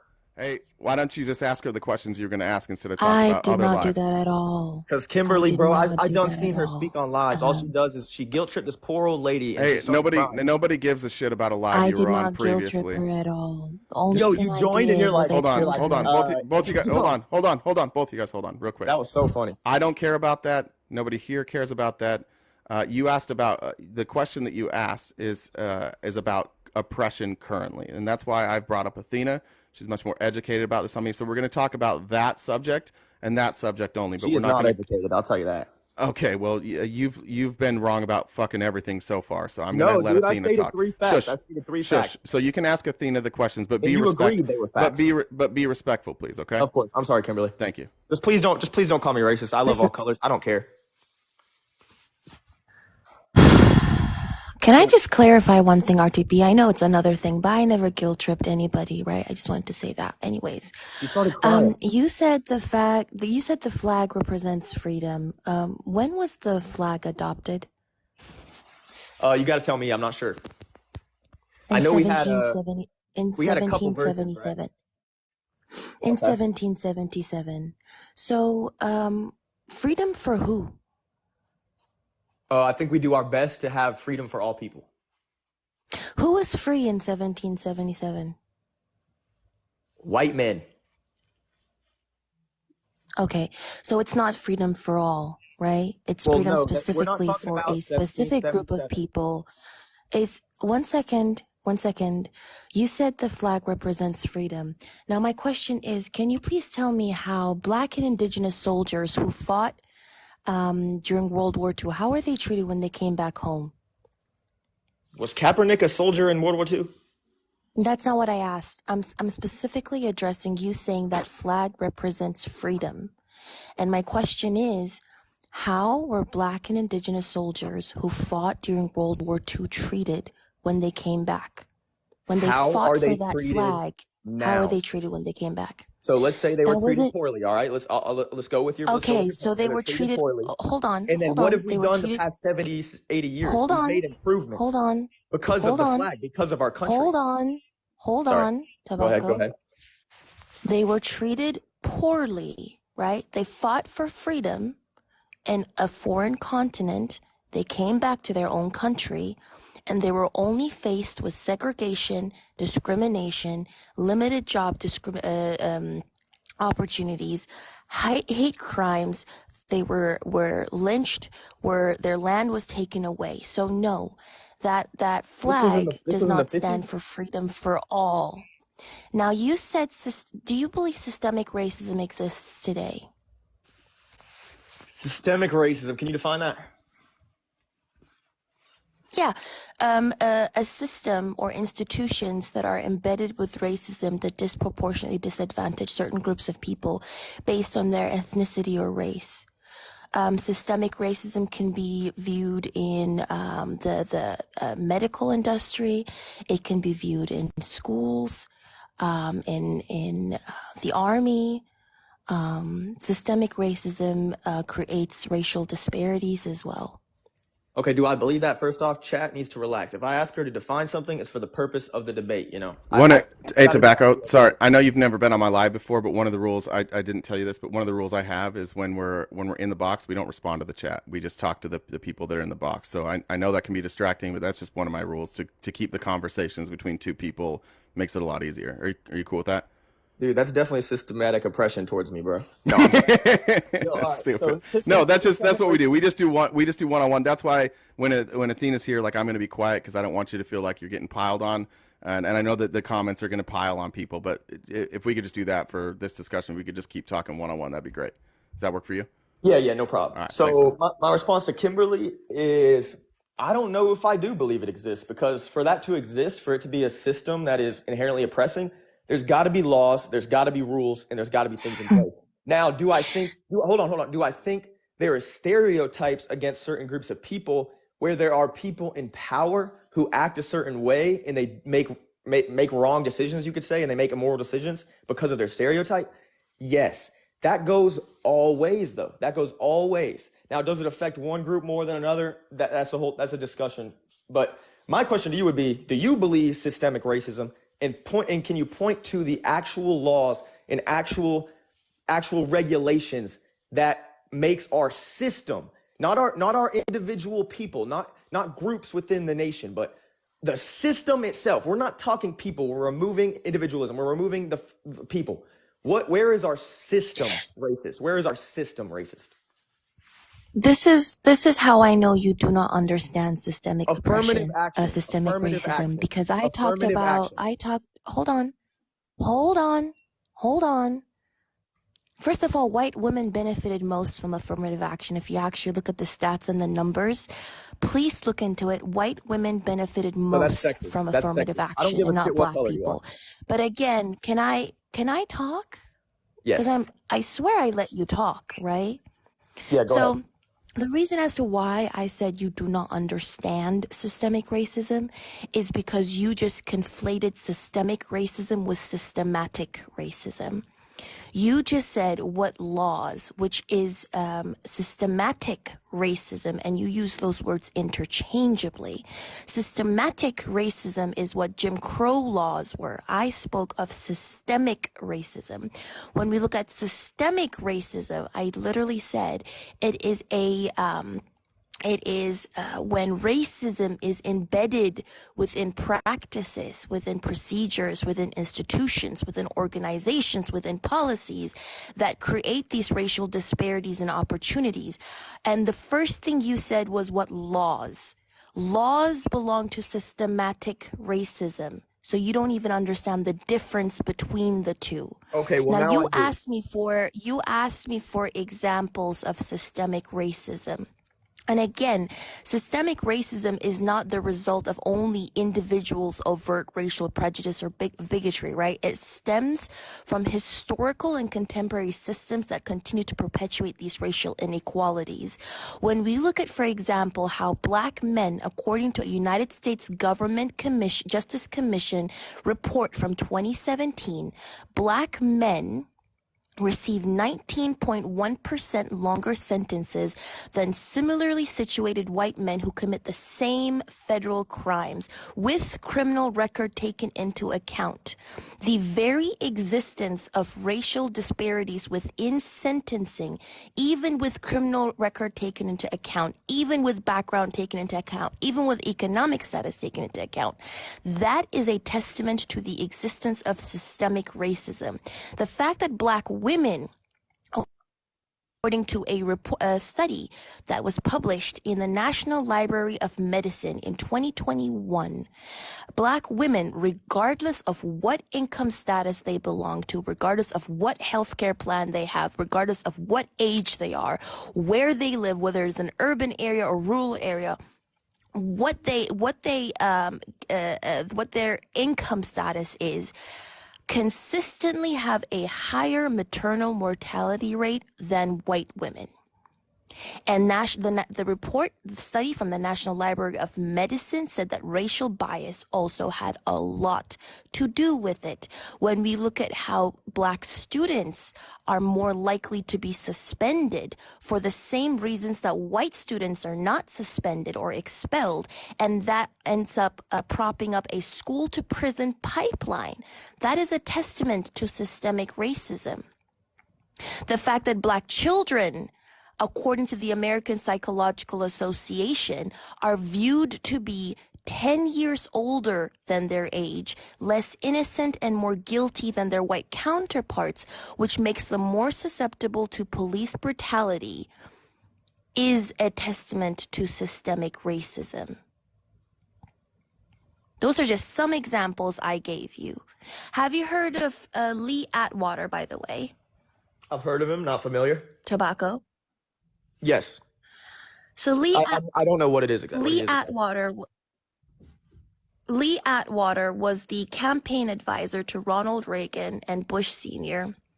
He was also the RNC chairman up until the 90s, I think 91 or 92. And in the 1980s, he had a conference discussing the Southern strategy. And he was trying to advise Republican politicians how to draft policies in an abstract manner while they're trying to fulfill their own expectations or their own goals. This is what he said. I'm quoting him. There is video footage of him saying this. You start out in 1954 by saying N-word, N-word, N-word. By 1968, you can't say N-word. That hurts you. It backfires. So you say stuff like forced busing, states' rights, and all that stuff, and you're getting so abstract. Now you're talking about cutting taxes, and all these things you're talking about are totally economic things.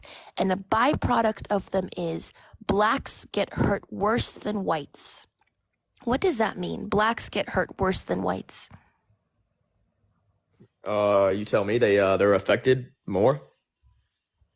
So why would Lee Atwater tell people to draft policies in an abstract manner where they don't mention race, but blacks get hurt worse than whites?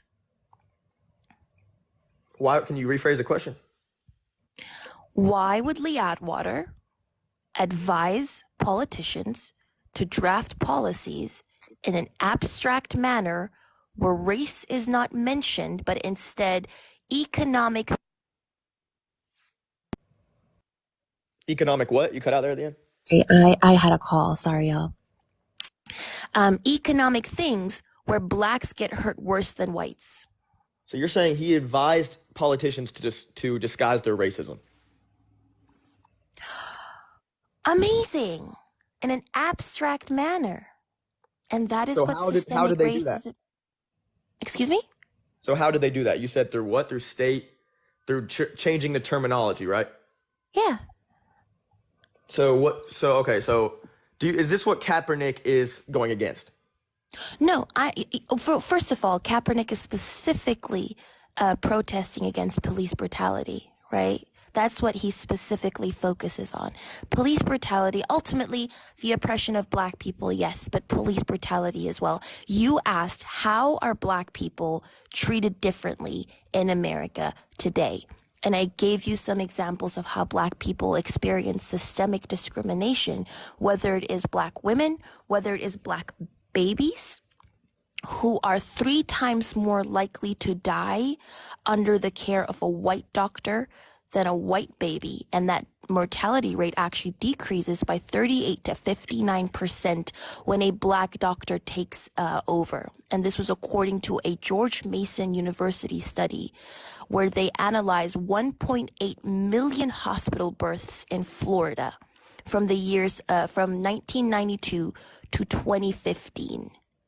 So at every single level, black people are disadvantaged, whether it is black newborns who cannot even speak, to black women, to black children, to black men and black boys. And that is a result of systemic racism. And that is part of the reason as to why Colin Kaepernick is even protesting, because he realizes that black people and indigenous people were promised freedom and equal rights and equality and to be treated with human dignity, but they haven't been for centuries. Okay. So how did they lie to us about Kaepernick? Let's say all these facts are true. And Kaepernick is kneeing. He's kneeing against. Okay, so you even said it yourself. He's not even. You're just coming on here. Just to help you, it's you just said yourself has nothing to do with what kneeling for, and now you're like, what do you want here for? We're talking about Kaepernick. Well, no, the reason I brought Athena up is you asked, because you said, we were talking about Kaepernick, and I said something about systemic oppression. You said, let's get into the numbers of it. Can you explain to me how black people are oppressed? And I said, this isn't my area of expertise. I would love to bring up somebody who's an expert, and clearly I did that. Clearly we got ourselves an expert uneducated expert, according to an uneducated expert, according to Tobacco.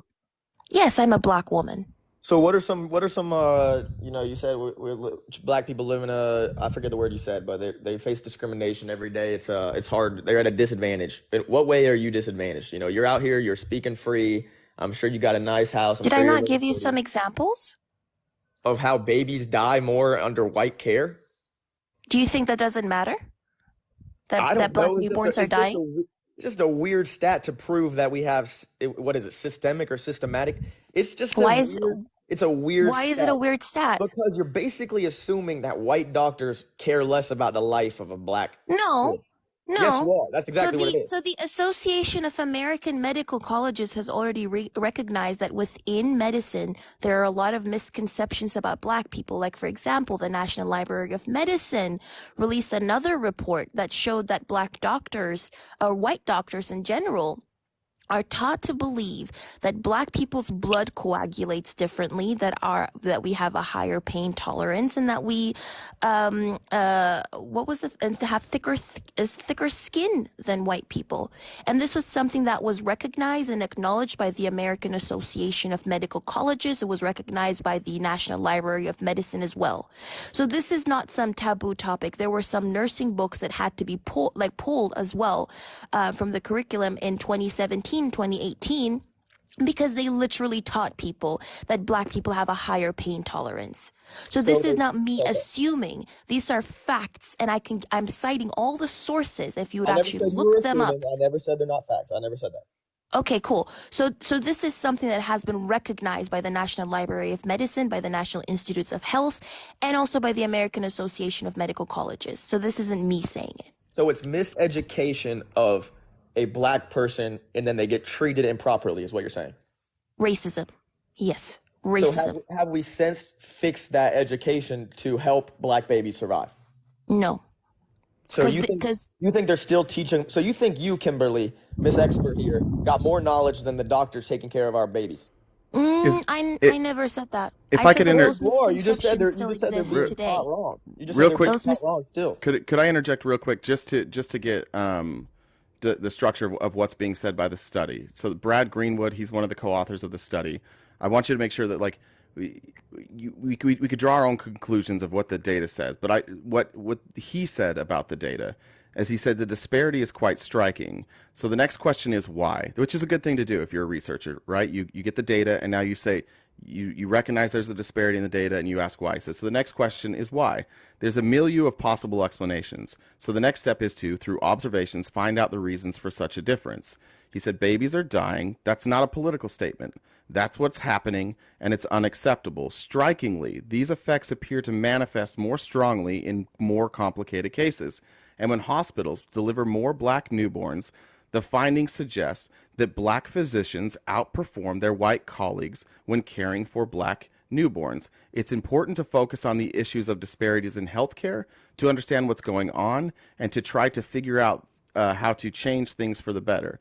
Now, remember, this ended in 2015, this study. So this was new information for us basically in 2015. So Hold on real quick. I'll let you guys respond. I'll go back. I just wanted to add the context. So just keep in mind that any improvements we would have seen, we've only had roughly 7 or 8 years of trying to fix this problem so far. So when we're saying like this hasn't been solved, it's not to say that like it's not to say that when they did the study, the outcome was, or the solution was obvious. In fact, he says there's a milieu of different reasons why this could be happening. It could be structural racism. It could be a lack of education. It could be a lack of resources. Now that they have the data, the next step is to go through the process and find out. This is kind of like what critical race theory is. You look at what's happening and you critically examine it, and you look at like when race is playing a part.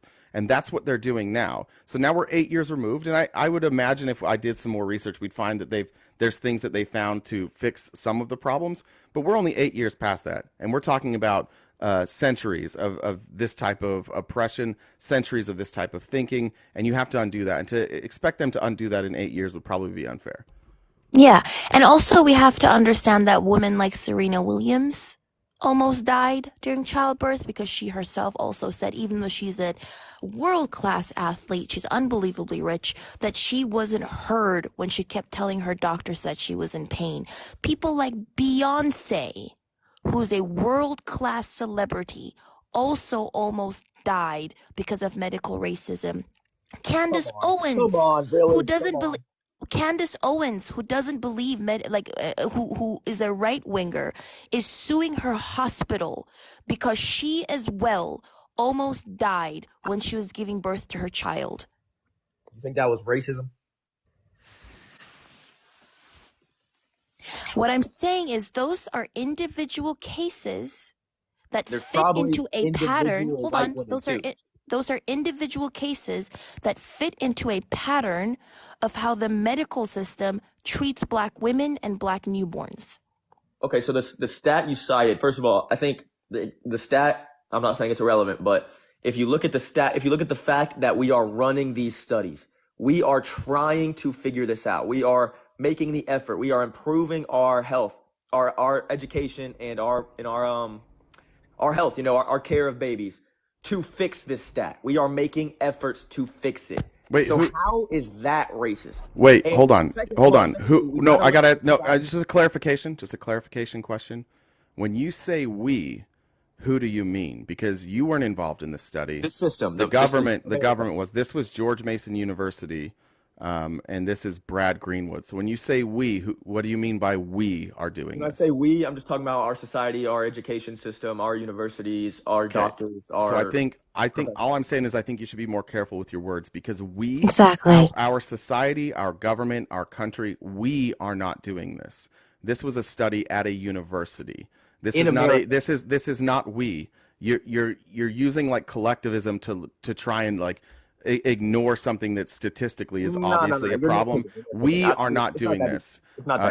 And when I say we are not doing this, I'm saying like there are people all over this country, including myself and you, who at the beginning of this conversation didn't know this fucking existed. This is new to me as well. You're not the only person learning something new today. I'm also learning something new. But So this have is not we a we. looked at- You and I were not involved in this. We're have not we fixing looked at this. So my question is, what are they trying to fix if a systemic racism doesn't exist? You said systemic racism isn't a thing. So what are they trying to fix if systemic racism doesn't exist? Because if they're trying to fix something, that is also proof that a problem exists, systemic racism. So if systemic racism doesn't exist, That doesn't why are necessarily all these studies prove being racism. conducted? That doesn't prove racism. We haven't even looked at the vice versa numbers. We haven't looked at have. We haven't looked at black doctors caring for white They babies. did. They actually did. In that same study, the white baby's maternal mortality, mortality rate did not change regardless of the doctor was white or black. They did look at that. They took that into account. That's in the study. That's in that same study. RTP, can we get a fact check? Child, Yeah, I'm pulling it up now. in that same study, the white baby's mortality rate did not change regardless of if the doctor was white or black. Okay, so we ran the study. We're making improvements to it. To me, that is the opposite of racism. Like you said about the cops being bastards and we got to get them out. Just like if there's racist doctors, I'm not denying there's racist people in this country. 100%. It goes all ways. It goes all ways. But How is that the Tobacco, opposite of racism? Tobacco, can I help with something here real quick? Like somebody who came out of a very culturally non-diverse, I was a Republican. The thing that you'll have to realize as you have these conversations, and I think that Athena, maybe more than anybody I've come across, does a good job with this, of not ascribing necessarily motives to racism. You can have racism that you don't understand. You can do racist things. You can support racist structures without you yourself believing that you are racist, without you yourself even like having an intention to be racist. That's what critical race theory is. That's why we do these types of studies, because racism, and I think that's Athena why she brought up Lee Atwood, or Atwater, excuse me. It's Atwater, right? Atwater. Who's Lee? I think Lee Atwood was a punter. The reason she brings this up is because, generally speaking, these things are not going to be on the surface. Most people don't just say, I'm racist, that's why I'm doing this. That's why we have to look at these statistically. That's why these type of statistic anomalies are interesting to us. That's why we have to look at them, because there's no making sense of why somebody's skin color would lead to different outcomes in infant mortality. So we have to look at that. Just remember that saying something is racist, saying a system is racist, saying that we have racist systems in this country does not necessarily mean that you are doing something or you're supporting something because you yourself are racist. But understanding when something is racist and then you recognizing that and being willing to be part of the solution, that's the part that shows that you're not racist. Standing with the systems and saying like, well, you're just calling us racist, that's why we get stuck. It's okay to admit that things that happen are racist, that it's okay to admit that we have systemic oppression. It's okay to admit that some people do things that disproportionately hurt other communities without necessarily meaning to do that, right? You can go along with things without agreeing with like the outcome. So when we have these discussions, it's important to remember that like saying the word racism doesn't mean you hate black people. I think that's literally what it is. You think you're superior. Well, I mean, I understand like if a doctor is killing a black baby, you know, like they're not giving him proper care.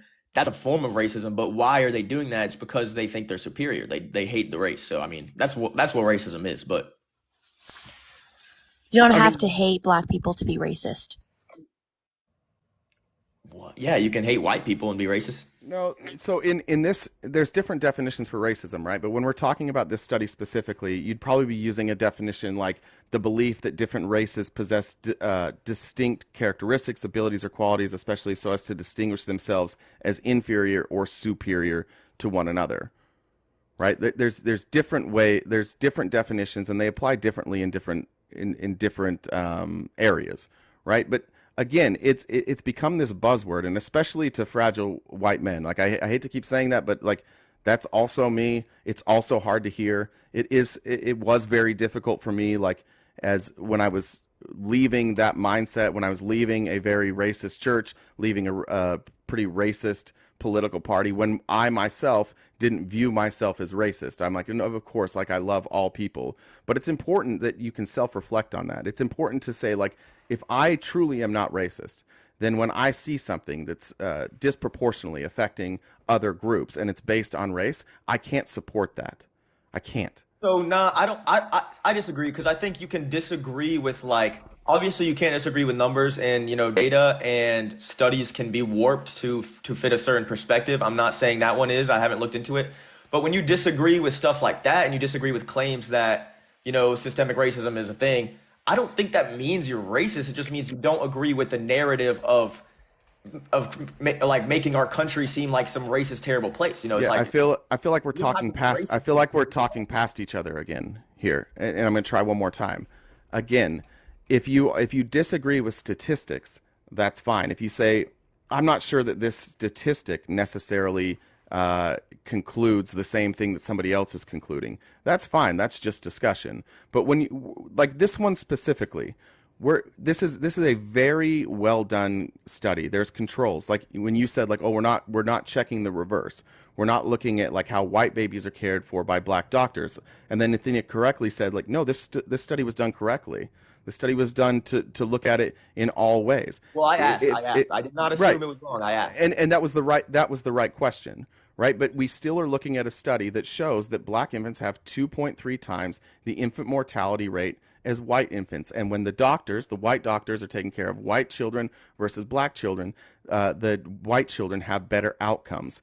So you have to look at this, and there's no other dividing factor there that I know of. So you've got to Okay, look at this and so say, there like, is. why is this happening? And that kind of introspection, that kind of way of looking at data is the smartest way to look at the data. It's the healthiest way, and it's going to give us the best outcomes. If you want our country to stop being accused of being racist, if you want people to stop saying that about our country, then when things like this and things like with the Kaepernick thing, when we talk about bad cops, when we talk about outcomes like this, you've got to be open-minded to say, like, okay, well, I don't want our country to be racist. I'm not racist, so I'm going to stand up every single time I see some sort of injustice. Can I Okay, but also just add on to what you said, right? Racism is not about just conscious hate. It has never been just about conscious hate. When we look at how the racial categories in racism were created in the 1450s by a man named Gomes de Zurara, who was a Portuguese man who tried to justify Portuguese imperialist endeavors and capitalist endeavors, and also tried to justify Portuguese expansion. And in doing so, he wrote a book creating the African race and creating a racial hierarchy. And when you had people like François Bernier, who was French, Johann Blumenbach, who was German, Carl Linnaeus, who was Swedish, all these men, in order to justify the transatlantic slave trade, to justify Western European colonialism, they literally created and cultivated the system of racism, race realism, and also racial categories. It was not about just conscious hate. It was about justifying a system that is rooted in the subjugation, oppression, and exploitation of black and brown bodies, specifically black and indigenous bodies. I would say that's conscious. And so it's when you are saying it's about individuals, racism has never ever been about individuals. The day that Gomes de Zurara decided to create racial categories was the day he stripped all of us, of our individuality, when he decided to categorize different groups of people in order to justify a racial hierarchy, in order to justify colonialism and also enslavement. So when we talk about racism, it's not about individual people being racist. It focuses on broader structures and institutions that perpetuate these racial inequalities, whether it is through institutional and structural barriers and policies that disproportionately affect different people based on their racial or ethnic groups, or these deep historical roots as well that do stem from racial discrimination, slavery, segregation, colonialism as well. It focuses on the cumulative disadvantages and not the individual disadvantages. And I need you to understand that racism and racist are not a character trait. You could be a good person and engage in the action of racism without realizing you're doing so. When that National Library of Medicine study found that National Library of Medicine study found that white students, first and second year white students, and residents as well, about 44% of them, this was a 2016 study, that 44% of white residents and students found that Black people thought that Black people had a higher pain tolerance, skin was thicker, and blood coagulated differently. It will be delusional to think that all these students are just Triple K members, or they're all neo-Yazis, or they're all white tea supremacists. Even if they don't know that they're causing harm, they still cause harm because impact over intent. If they operate through this ideology that Black people have a higher pain tolerance, that is going to lead to lives being lost. That's not racism. That's just ignorance. No, that's racism. That's not racism. They don't think their race is superior. Racism is not. It's just misinformation. Did you listen to what I said? Yes, and I'm disagreeing. I just listened and I'm countering your point directly. So that is not racism. So you think, where do you think the Black people have a higher pain tolerance came from? The idea. I don't know, but it doesn't matter where it came from. If someone it is very important where it came from. Where do you think it came from? If someone who doesn't know and is not informed is in a place where they trust the information and they are told this, they are not racist for believing it because they are told by trusted sources. It doesn't matter where it comes from. Could they do more research? Yes. But it doesn't mean they believe their race Did you listen to what I said? Yes, and I'm directly listen to the fact that I said, no, hold on. So you listen to the fact that I said racism is an action that anybody can engage in. So their actions are rooted in racism. Hold on. The idea that Black people have a higher pain tolerance comes from slavery. Because a lot of slave masters wanted to justify overworking enslaved people. They wanted to justify brutalizing African people. They wanted to justify what African people were going through in the Middle Passage, like the Zong massacre, when they decided to throw people overboard to claim insurance. So in order to justify what they were doing, they came up with the misconception and the stereotype that Black people don't feel pain because we are animalistic. So that would be that bled into our current understanding and perception of Black people. Yes, and so if that is where it comes from. If someone is told that information in a class that they trust, where they've received proper information before, and they're like, okay, Black people have a higher pain tolerance because that's what my professor's telling me. That's what old doctor over here is telling me. So I'm going to write that down in my notes and I'm going to believe it. They're not racist. They engage in racism unknowingly without realizing they're doing so because the system that conditions them to think a certain way about different groups of people is racist in itself. That is what systemic racism is. Systemic racism is not about individuals. It is about the fact that structures, institutions, and systems are conditioning people to harbor unconscious and implicit biases towards certain groups of people. And in that case, the doctors are being or nurses or medical staff and medical professionals are being conditioned to think that Black people don't feel pain. Okay, so let's try to bring this back to Kaepernick by still building on your point here. Like in terms of policemen, right? He's protesting police brutality, and you're saying you can engage in racist acts without being necessarily racist as an individual. What's your perspective on the cops in our police system engaging in quote unquote racism towards Black people? You know, the police brutality. How does that fact that you just said about engaging in racism without knowing you're engaging? Do you think that relates to the police force? Yeah.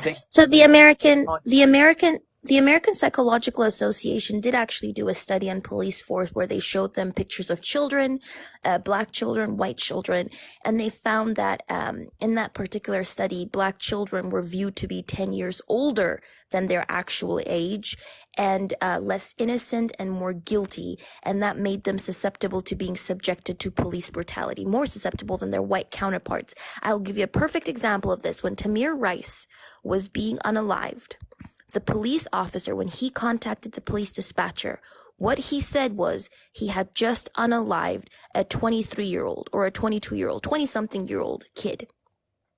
And Tamir Rice was 12. That police officer saw a 12-year-old kid, a black kid, and immediately adultified them.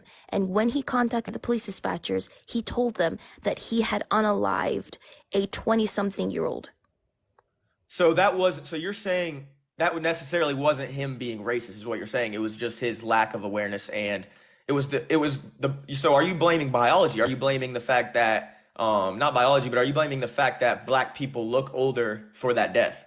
Black people don't look older. Society perceives black people as older based on our conditioning. It has nothing to do with biology. Race is not biological. It's not rooted in any type of scientific evidence. It is a colonial construct that was created to justify the transatlantic slave trade and Western European colonialism. There is no biological basis for race, but we as a society are conditioned to value certain lives more over others, to perceive of certain people as more guilty and less innocent. And when we are conditioned to view black people as less innocent and more aggressive and more violent, then that also determines how we treat and how we perceive those said people.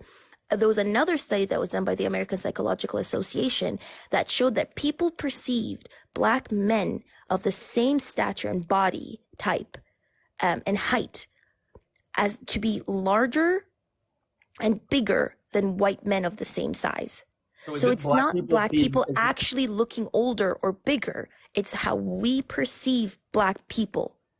So when you say we, are you saying how black people perceive black people also? Are you talking society as a whole? Society as a whole is conditioned to dehumanize black people and indigenous people. So I can agree with that to a certain extent. I think there's definitely stereotypical propaganda. Certain things are put out there that may contribute to that. So when we bring it back to Kaepernick wearing those socks, if the cops were conditioned to, see Tamir as older and, you're saying it's not necessarily conscious racism, why is it okay for Kaepernick to in my opinion, even though I think it's a fact, generalize all police as pigs if it's not necessarily conscious racism? Don't you think that is going against the solution? Like if we have this problem where we're perceiving black people different than other races, why are we calling cops pigs?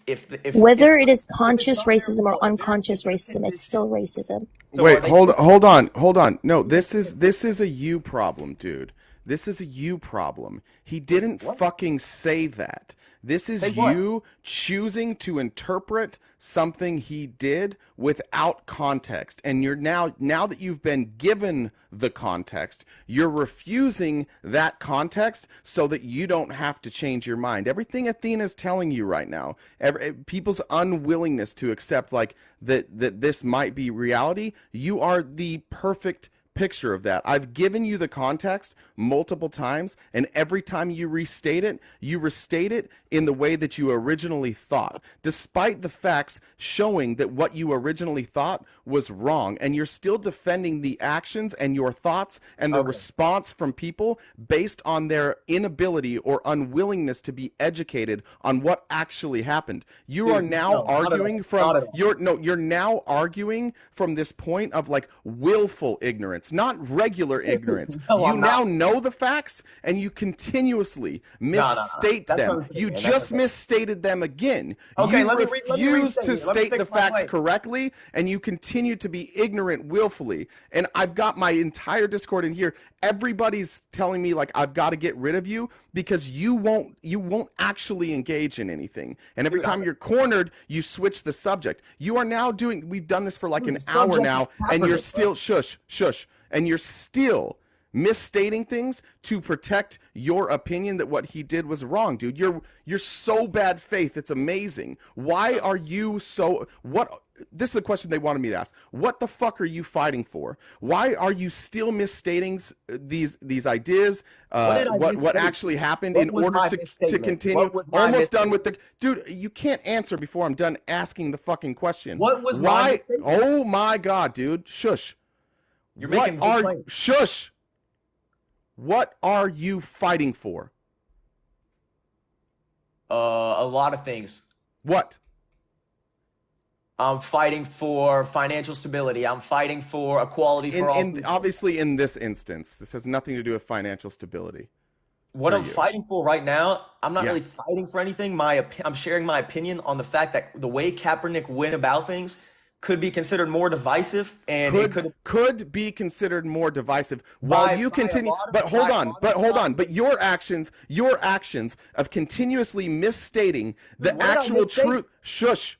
Your actions of continuously misstating the facts or refusing to put the facts in context. What did I misstate? Shush. When you voice your opinion, you're continuing to do that. You're the problem, dude. How do I misstate an opinion? Because you keep talking about Kaepernick and his actions that were obviously people the name on the screen. I keep talking about the prompt of the live, Shush, dude. Shush.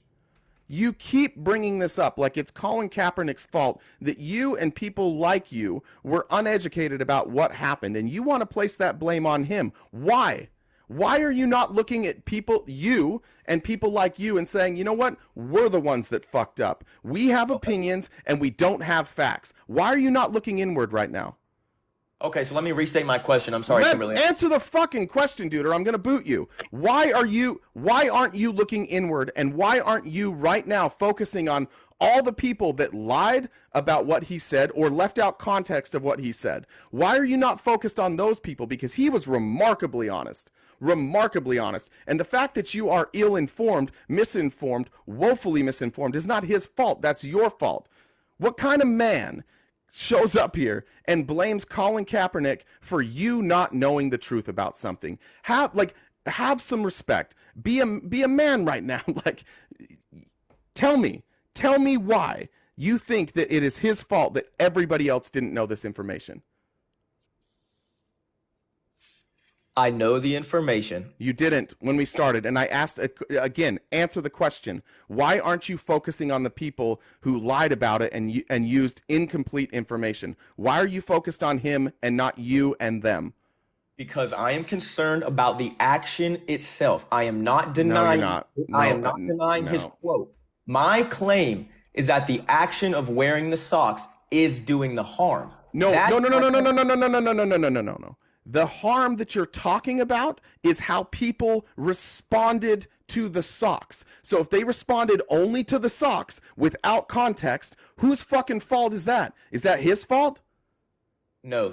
No, it's their fault. So turn your attention. And this is why everybody in here thinks you're not only bad faith, but you're contributing to systemic racism. You are continuously blaming Colin Kaepernick for the fragility of the people who refuse to be educated on what he said, what he thought, and what he did.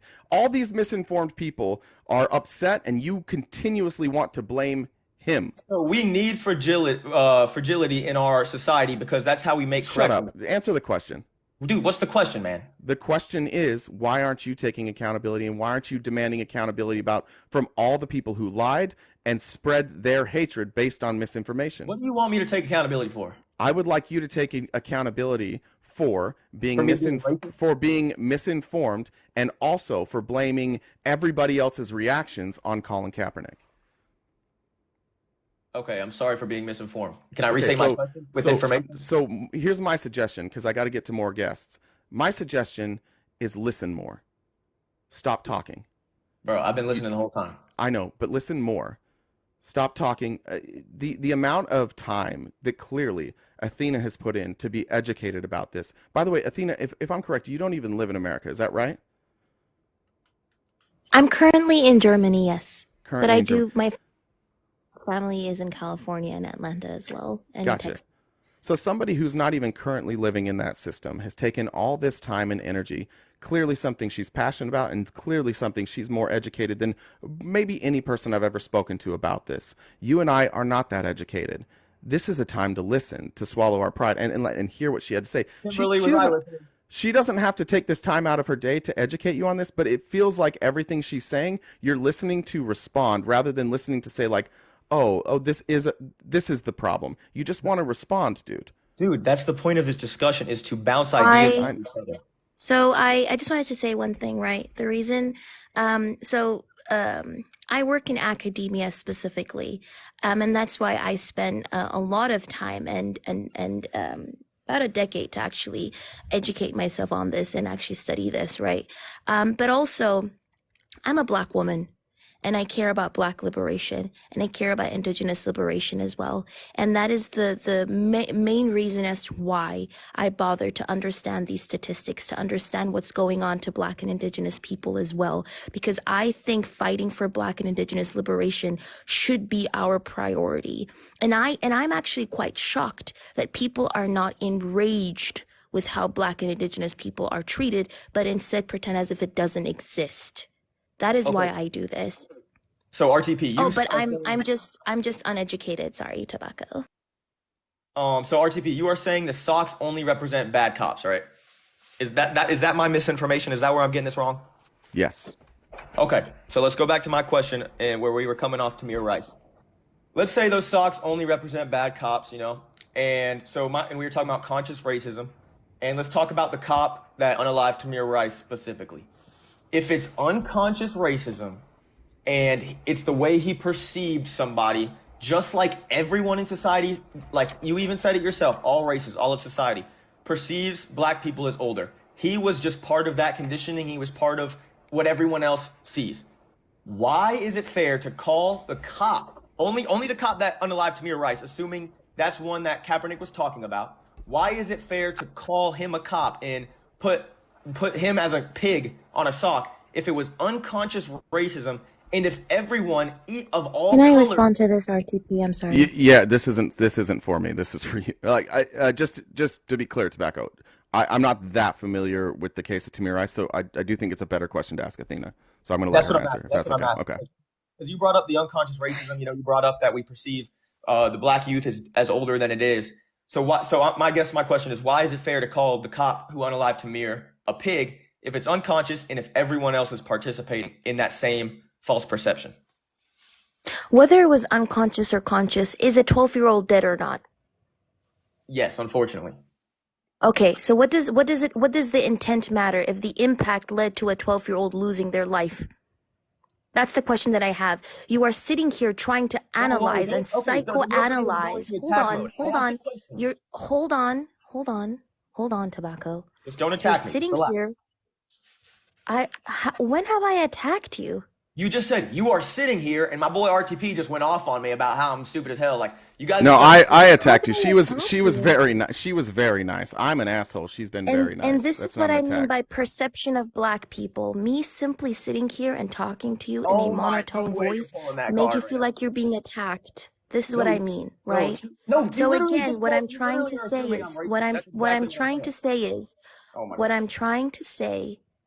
is whether it was conscious or unconscious bias, it led to a 12-year-old boy losing their life. Whether it was unconscious or unconscious, it was still racism. And that is the point that I'm trying to make.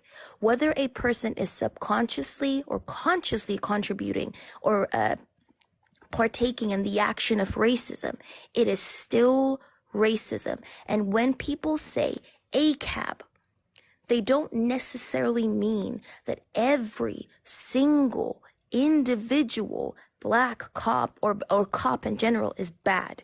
What they mean is that the whole system of policing is bastardized, and because it's corrupt, it ends up bastardizing anybody who works in that system with regards to police brutality, with regards to systemic racism, with regards to lack of accountability because of qualified immunity as well, because of police unions as well, whether it's the militarization of policing, whether it is over policing as well that leads to the over policing of black and brown bodies. All of this leads to a policing system that is fundamentally unjust and inhumane and continues subjecting black and brown bodies to police brutality and to oppression. When we look at those police numbers, by the way, black people are up to like 2.4 to 3 times more likely to be unalive than white people, but indigenous people are 4 times more likely to be unalived by the police than white people as well.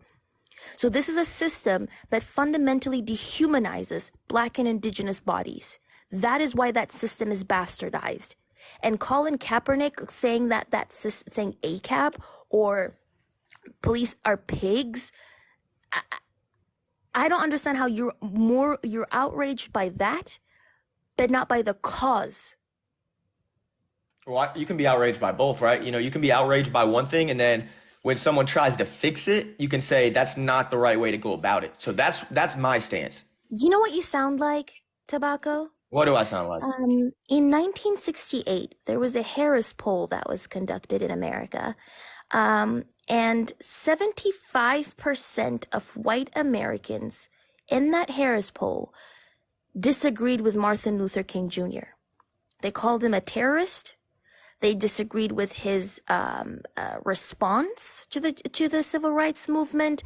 They despised him. 75% of white Americans despised Martin Luther King Jr. And what do I sound like? And that's what I'm saying.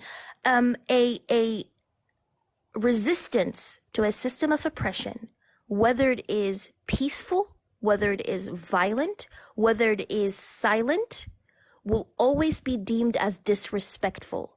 And even a person like Martin Luther King Jr., who is now revered because he's dead, because he was unalived by white America, when he was alive, was deemed to be disrespectful. So what do I sound like? You sound like those 75% of people.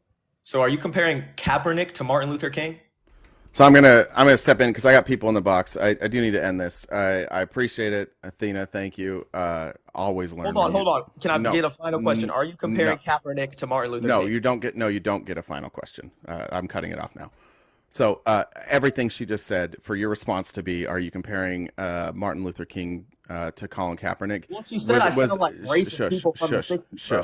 Shush. She said I sound racist. Shush. Bro. I know, and your feelings are very hurt. I get that. Yeah, bro, but for you to respond to all of that with like an accusation and try and turn it into like, are we comparing two people? She wasn't comparing two people. You wanted me to respond to the personal attack. No, I don't care about your response. I don't care about the personal attack. I care about the I don't care about your response at all. I don't care about anything that you have to say. I think it was silly. I think that you should thank Athena for taking this time to educate you, but you probably won't.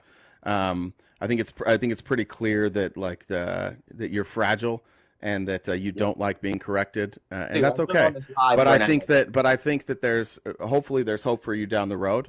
You're welcome to come back anytime, but I do need to get to other people. Okay, thank you, Athena. If you want to stick around, I'll drop you and I'll bring people up. But I may need your help if you want to stick around. I just want to say personally, thank you. I learned a lot today, so thank you. Yeah, thank you. Thank you for letting me up and giving me the space to actually even talk to him as well. Anytime. I enjoy your lives as per usual. I'll be in the box. All right. Thank you. Appreciate it. All right. Who's in the box? Let's see what we got there. I'm just looking for opposition right now. Look, I know there's a lot of people that want to respond to what was said. I don't want to shut out anybody's voice, but I feel like we went along with tobacco long enough, and I think Athena did a remarkable job. So I don't want to keep doing that. I would like to say this. Is Charles still here? Charles, are you here? Let me see. Where is old Charles? He is? Charles, I got news for you, dude. We're banning you now. And we're not banning you because we don't like you. We're not banning you because you have stupid opinions. We're not banning you because you're a good debater, because clearly you're not. We're banning you because of all of those things. You're scum. You're a bad person. You're racist. You are now in my DMs threatening my family, and you're banned forever, dude. So bye, Charles. Get fucked. All right. Next person in the box. Again, please, if you are not opposition, please just work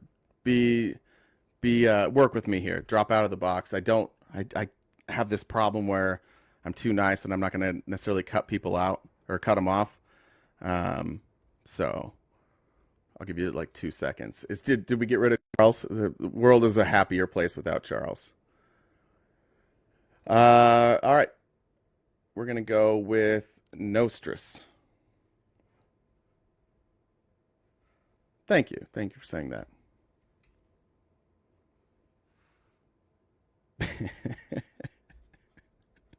The Discord has some messages for Charles that I don't think I'm allowed to say out loud, but they're very happy about this. Greg Oglesby.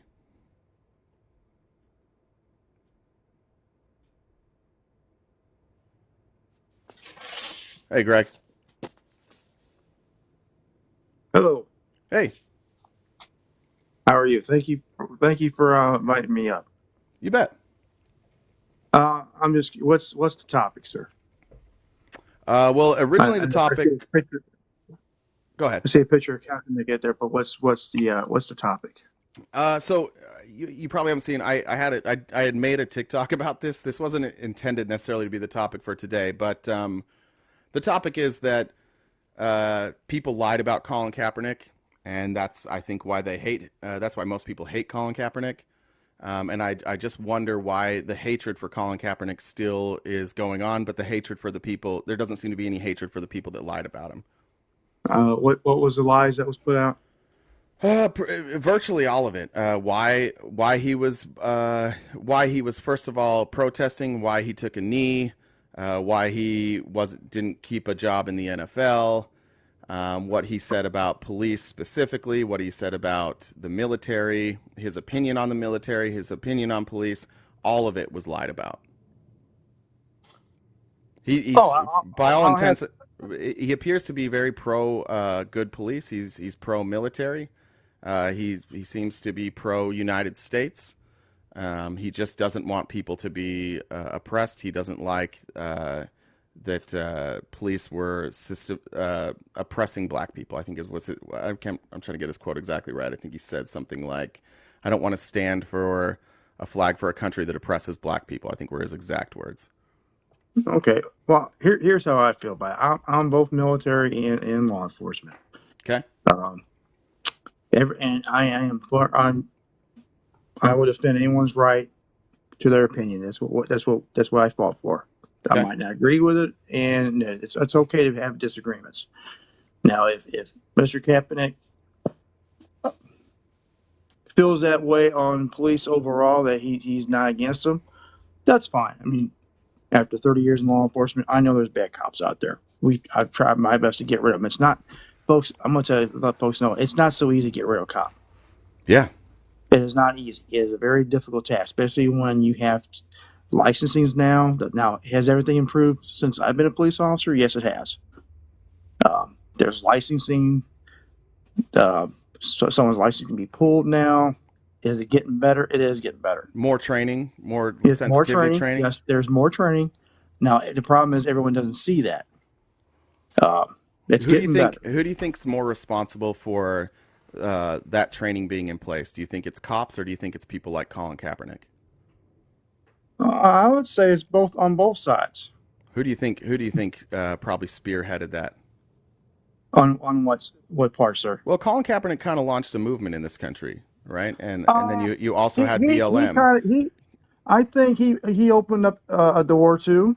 Wasn't bad. A lot of awareness, right? It was the lead news. It was the lead news story every day, right? There's some awareness. Now, I'm going to say in some parts of the country, I'm not going to disagree that there can be abuse in certain municipalities and certain demographics. I'm not going to deny that. Sure. Can the numbers be overinflated in some places? Yes, it can, because I've seen it. But it can go on all different type of demographics. Okay. Sure. And you just can't and I'm going to say this, perfect example. I've worked in all types of demographics and municipalities with different demographics. Remember the scene in Boys in the Hood when they got stopped by the black and the white officer? Mm-hmm. I'm going to tell you right now, black officers are worse than white officers when it comes to black communities. Probably an overgeneralization, but no, sir, I've seen it in my 30 years. You also haven't worked with all black officers. I just felt like it was a weird generalization. Sir, I have. I've worked in black communities. I've worked in white communities. I grew up in the black community. Sorry, what I said was you haven't worked with all the black officers. I was just saying it was. I'm not going to. No, I'm not going to say all, just like all white officers or all Hispanics. But when it comes to black officers in black communities, majority of the time they are worse than the other officers. That's what I've seen in my experience. Okay, so in your personal experience, let's just be more careful with words. In your personal experience, that's been the case. My professional experience, I've seen. Fair enough. Okay, the person with I have a black friend. I'm not going to play that game. The guy who just said Dark Trey. Okay, I know you got a right for your opinion, I do have a rule here that when you're in the box, you only talk to me and don't pay attention to the comments. Okay, all right. I know that's no problem. I respect the rule, but I just wanted to Trey. I'm not going to play that game there. Appreciate it, but anyway, just ignore the comments. Just talk to me. Back while we were talking about from there, but was I upset when he had the pig thing on? Yeah, but that's his right. Why were you upset by that? Well, it's a cop thing. Yeah, but why were you upset? But why were you upset? No, it was just natural. I was upset. He's a figure. He has kids look up to him. Do you know this? Let me finish. I'm going to ask you questions about the story. I know the reason why he had him on. Okay. But, so then why were you upset? At that point, he's working. He's working. That wasn't a time and place for it. Why? He's job to entertain and play football. By the way, he wasn't working when he wore those socks. He did have those on in a game, sir. Yes, he did. Yes, he did. No, he didn't. Yes, he did. No, he wore those. He wore those during a game. Shush. No, wait a minute. I'm not. Don't tell me to shush, please. I'm not being rude. I can tell you to shush. Well, if we're going to shush me, then we're done. I'm not being rude to you. Is it really that rude to say shush? Well, what's a more polite way you want me to tell you to be quiet? Sir, I'm 53 years old. Don't talk to me like I'm a child. I don't care. Well, we're done then. You have a good day, sir. Have a good day. Wow, the fragility of the police here. Oh, fragility? Toughen up, man. You're a police officer. Sir, you got shushed and you ran away. Head. You what? Now you're threatening me? I'm not threatening you, but you're not going to shush me like I'm a child. I'm not your child. To me? Wait, what did you just say? I am not your child. But you said you were going to what to me? I am not your damn child. What's your name and badge number, sir? Don't talk to me like I'm a child. What is your name and badge number? Your mama. Did you just threaten me? And your mama. You're a police officer? You just threatened me? But you just talked to me like I'm a damn child. Well, you're acting like a child now. So can I get your name and badge number, please? Child. Yeah, I want to talk to you that way now. Don't make me find your name and badge number. I'm trying to have a polite conversation with you, telling me to shush. And I said shush. That's not even rude, dude. That's what I say to my daughter. That was rude. I'm not your child. And when I say shush to my daughter, she shushes. It's like the nicest way ever to say shush. I understand that, sir, but if I tell my child to shush too, I expect them to shush too. Well, then shush. But I'm not your child. Well, you're on my platform. That's right, but you don't ask me to be quiet. When you're working with people, do you ask people to be quiet? And I'll be happy to, but tell me a shush? Come on now. Oh, my God. But are you gonna give me that name and badge number now? No, I'm not going to give you my name and badge number. Do you think that you're doing a good job getting people to respect cops when I told you to shush and you threatened me physically? Do you think it's respectful? No, I asked you a question. Like I'm a child? I asked you a question, you fucking child. You threatened. The child is you. You physically threatened me for saying shush. You know what? If you took it that way, I apologize. If I took it that way, what did you say? Do you want me to? I can replay it either way. Like you threatened me, dude. But you threatened me because I said shush. I don't talk to me like I'm a child. I can talk to you however I want to talk to you, but you threatened me. Okay, that's fine. You're right. But you know what? You want people to come talk to you on your platform and you want people to respect police, and you threatened me because I said shush. And you talk to someone like a child. I'd like your name and badge number, please. You have fun with it. You're not going to give it to me? You're that big of a. You're an unbelievable coward. You know that? And Un- and you're no, rude, you're you're a actually rude a coward. individual. Like, it's crazy that you've got a badge and a gun. This is the You second are time. rude. This You're is a the rude second individual. time. This is the second time I've had a police officer come up and freak the fuck out because I said shush. It's rude. It is You rude. talk to folks like It they're a is child. rude. We It ain't your is child. rude. We ain't your children, sir. Yeah, well, I was trying to talk. You kept going, so I said shush. Well, just ask me to be quiet then. Well, don't be so fragile. I would love to continue this conversation, but don't Okay, talk to me then like I'm a then I'd like child. an apology for threatening me. I apologize. And now I'd like to ask one other question. Yes, sir. Do you think that people, 1,400 people in here, do you think people are going to have faith in our police when our police get shushed and they threaten somebody physically? I would say no. And if it came out that way, I just said I apologize. You said you I just physically. apologize to you, I sir. understand. I understand.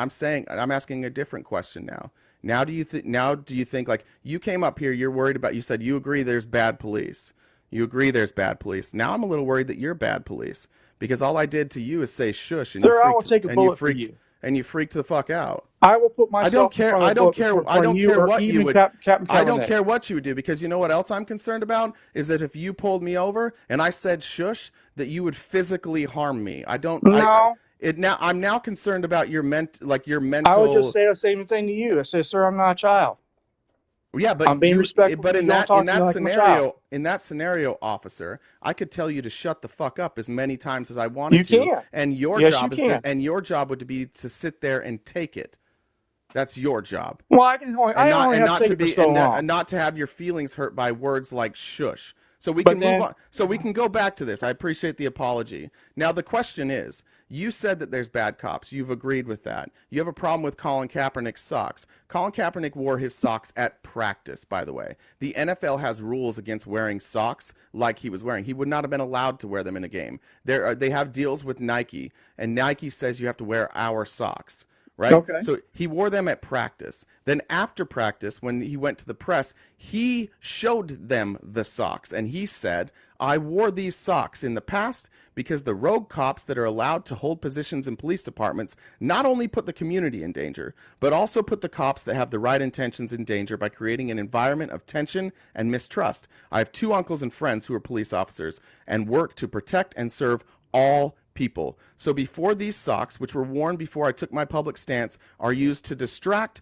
from the real issues, I want to address this immediately. He showed them the socks. He told them that it only represented rogue cops that put his friends in the police department and the citizens they are to protect in danger. He sounds like he agrees with you. So could you explain to me why that stance and your stance are the same and yet you're upset by it? I'm not. I completely agree with him. Okay, so then what's the problem with Kaepernick? Then what's the issue with Kaepernick then? That was the one issue I had with him.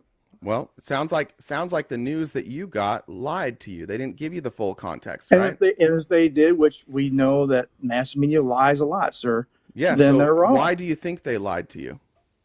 Oh, we know, sir. The mass media has an agenda on I'm every aspect. I'm asking you specifically, why do you think they lied to you about this? Oh, because they have an agenda. Okay, and which media was lying about this? Was that right-wing media or left-wing media? I would say it's both sides, sir. No, the left wing wasn't lying about this. About this specifically, who was lying about? Both sides Who of the was house lying lied. about this specifically? Sir, you talking to me about mass media? I could put everyone in the same category. Who do you think was lying about this specifically? Why are you dodging questions, officer? I'm Just be not honest. dodging the question. Okay, I'm then answering answer the question. Which media do you think was lying about this specifically? Right-wing media or left-wing? All right, if it'll make you happy, it'll be a left. It's not if it'll make me happy. I want you to be honest. I don't give a shit I'm about telling being how happy. I feel about the media, sir. Okay, and I I'm don't asking a trust none of the specific. media. I don't care. I'm If asking it's you. right wing, left wing. Well, here's the problem, Greg. You trusted some media enough to be uninformed about this. So somewhere along the line, you learned about this and they lied to you. And I'm gonna guess that's right-wing media because Okay, the it's left-wing right-wing media media, wasn't. sir. There you go. Thank you. Why do you think they lied about this? Because that's what the answer you want me to give you. So No, I'm gonna why try- do you think they you lied won't about? accept Dude, the you are answer I'm giving you, remarkably. so I'm just gonna you say are remarkably it's dishonest, half officer. of them. No, why do you think they lied about this specifically? Because, like the left, they have an agenda. Why the fuck, dude? I Stop just- talking about the I left. just- Why I just did answered it. you said just like Both the left? sides have an You are- agenda. See, this is the thing about you, Greg. You are remarkably fragile, and you're No, I'm remarkable. not, sir. No, you are, because I'm asking you specifically who lied about this. We're talking about the right, And and I I want just you said, to and I want you to tell me, it'd be officer, I would like you to tell me why specifically you think because they right-wing had an media. agenda. Shut the fuck up for a second. Please I'm don't not curse at done. me. I'll curse whenever the fuck I want to. Then this Let me conversation's done with, sir. Oh, I'm so sorry, Gregory. Are you in Missouri or California? Huh? Are you in Missouri or California? I don't know where I'm at. Sounds like we got you. It sounds like we know where you're at, Greg. Is the reason you're not giving your name and badge number right now is because you know you'd get in trouble for threatening me? No, I've already apologized. Then why won't you for give that, me your sir. name and badge number? Aren't you I've already required to give your apologized for that. Aren't you required to give your name and badge number when asked for it? When I'm on duty. Only when you're on duty. Okay, gotcha. So if I were to send this recording, like we can have a good discussion if we want, but like I'm not that vindictive. I'm really not. I just want to know. Okay, so I'll ask the question one more time. Yes, sir. And I swear to Christ, Greg, if you say anything about both sides or left, like you're too stupid. Okay. So okay, I'm not insulting you, sir. I said if, Greg. So the only way for you to be stupid in this is if you respond I'm that not way. stupid, sir. Okay, I'm well, not calling great. you Then you'll respond the right way. Why do you think right-wing media lied to you specifically, Greg, about this? Because the right-wing media, on their part, had an agenda to make Mr. Kaepernick look horrible. Why? That's exactly why. Why do you think they had an agenda to make him look horrible? Because that's what they do. Why? But why him? Because he picked out a certain group of officers or the military, because even though on the military side of the house, everyone had a fit with him going hand in hand. He picked out rogue cops. So do you think the right wing? So are you saying right wingers have they want to protect rogue cops? I'm going on what you answered me. I'm trying to answer your question.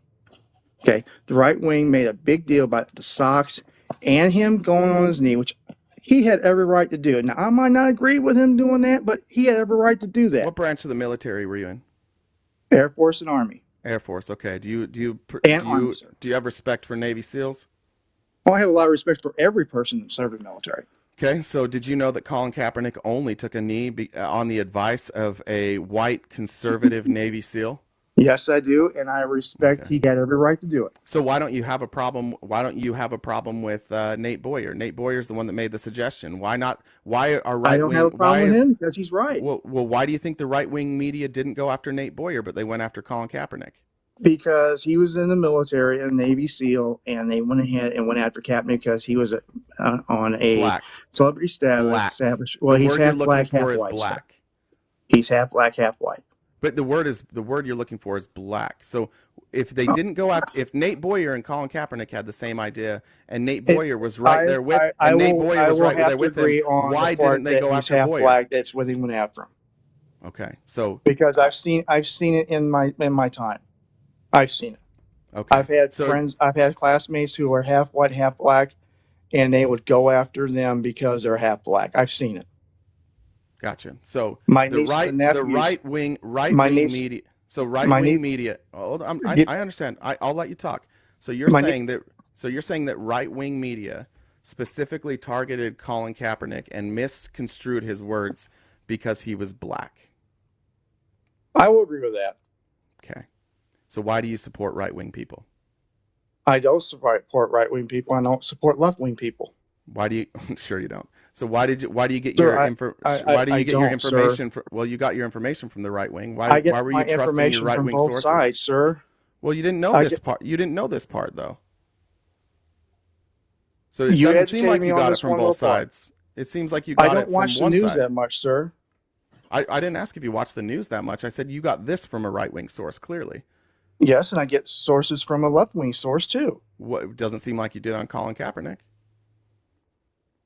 No, because I don't watch the news that much, sir, because I'm so fed up with it. So can you recognize that you played a part in costing? That I will not, sir, because I kept everything to myself. I'll happily explain it, and you can tell me. At the very least, you went along with a racist narrative that cost a black man his career. No. Seems like it. You just because I said it. kept You that just to said it was myself. racist, and you were going along with the narrative. You, if that's what you want to believe, sir, that's No, fine. that's what That's I'm your, asking. that's, What you said. You said it was racist, right? it was racist. But if you Did want he to say lose I his played, job? sir, he lost his job, yes, he did. Okay. Did you do anything to fight against that? No, because I don't watch NFL football. So what I said is you went along with it. I didn't say you No, I caused don't it. I said you support. I went. don't watch NFL football, so how Sir, can I go along with it, sir? sir, do you think the Germans in Germany that just sat by and let that happen, do you think they're complicit? I'm sorry. Say that again. What was your question again? The atrocities that happened in Germany in the 1930s. I'm careful with what words I'm allowed to say. The people that didn't put on the uniform, the people that didn't go and fight, but did nothing to stop the atrocities, are they not complicit? That depends on how much tyranny they were under and losing their lives. Oh, so it's okay. It's okay to be I complicit didn't if say you're going that to lose was it. okay. I never said that. So they are complicit. Again, we don't know how much atrocities they were put under You and how just much said stress what, if they did fight it. that's why I asked. So if somebody's threatening you, it's okay to be complicit. Is that what you're saying? Now you were under no threat, but you were complicit. So what does that say about you, Greg? No, I wasn't complicit because it didn't concern You me, did sir. I don't nothing watch to, you did NFL nothing football. to, well, first of all, I would argue that anytime people are attacking somebody and they're using, because they're racist, like they're using racism as their justification to attack somebody, that if you do nothing, if you stand by and say nothing, that you are complicit. That would be my So argument. are you saying I'm a racist now, sir? No, I said you were complicit in racism. I don't know what your own beliefs are, but you definitely Okay. did nothing to stand up for somebody who was being, I mean, How am somebody I supposed to that fight was for being Mr. blackballed. Kaepernick when I don't know the man? I don't watch football, You sir. could speak out. That's what I did. I did everything I could. Okay, I applaud you for that. Thank you. But you didn't. I don't know the man. I don't watch I football don't know the man either. at all. Yeah, I And don't know the man. I don't play know him football either. again, I'll be happy for him.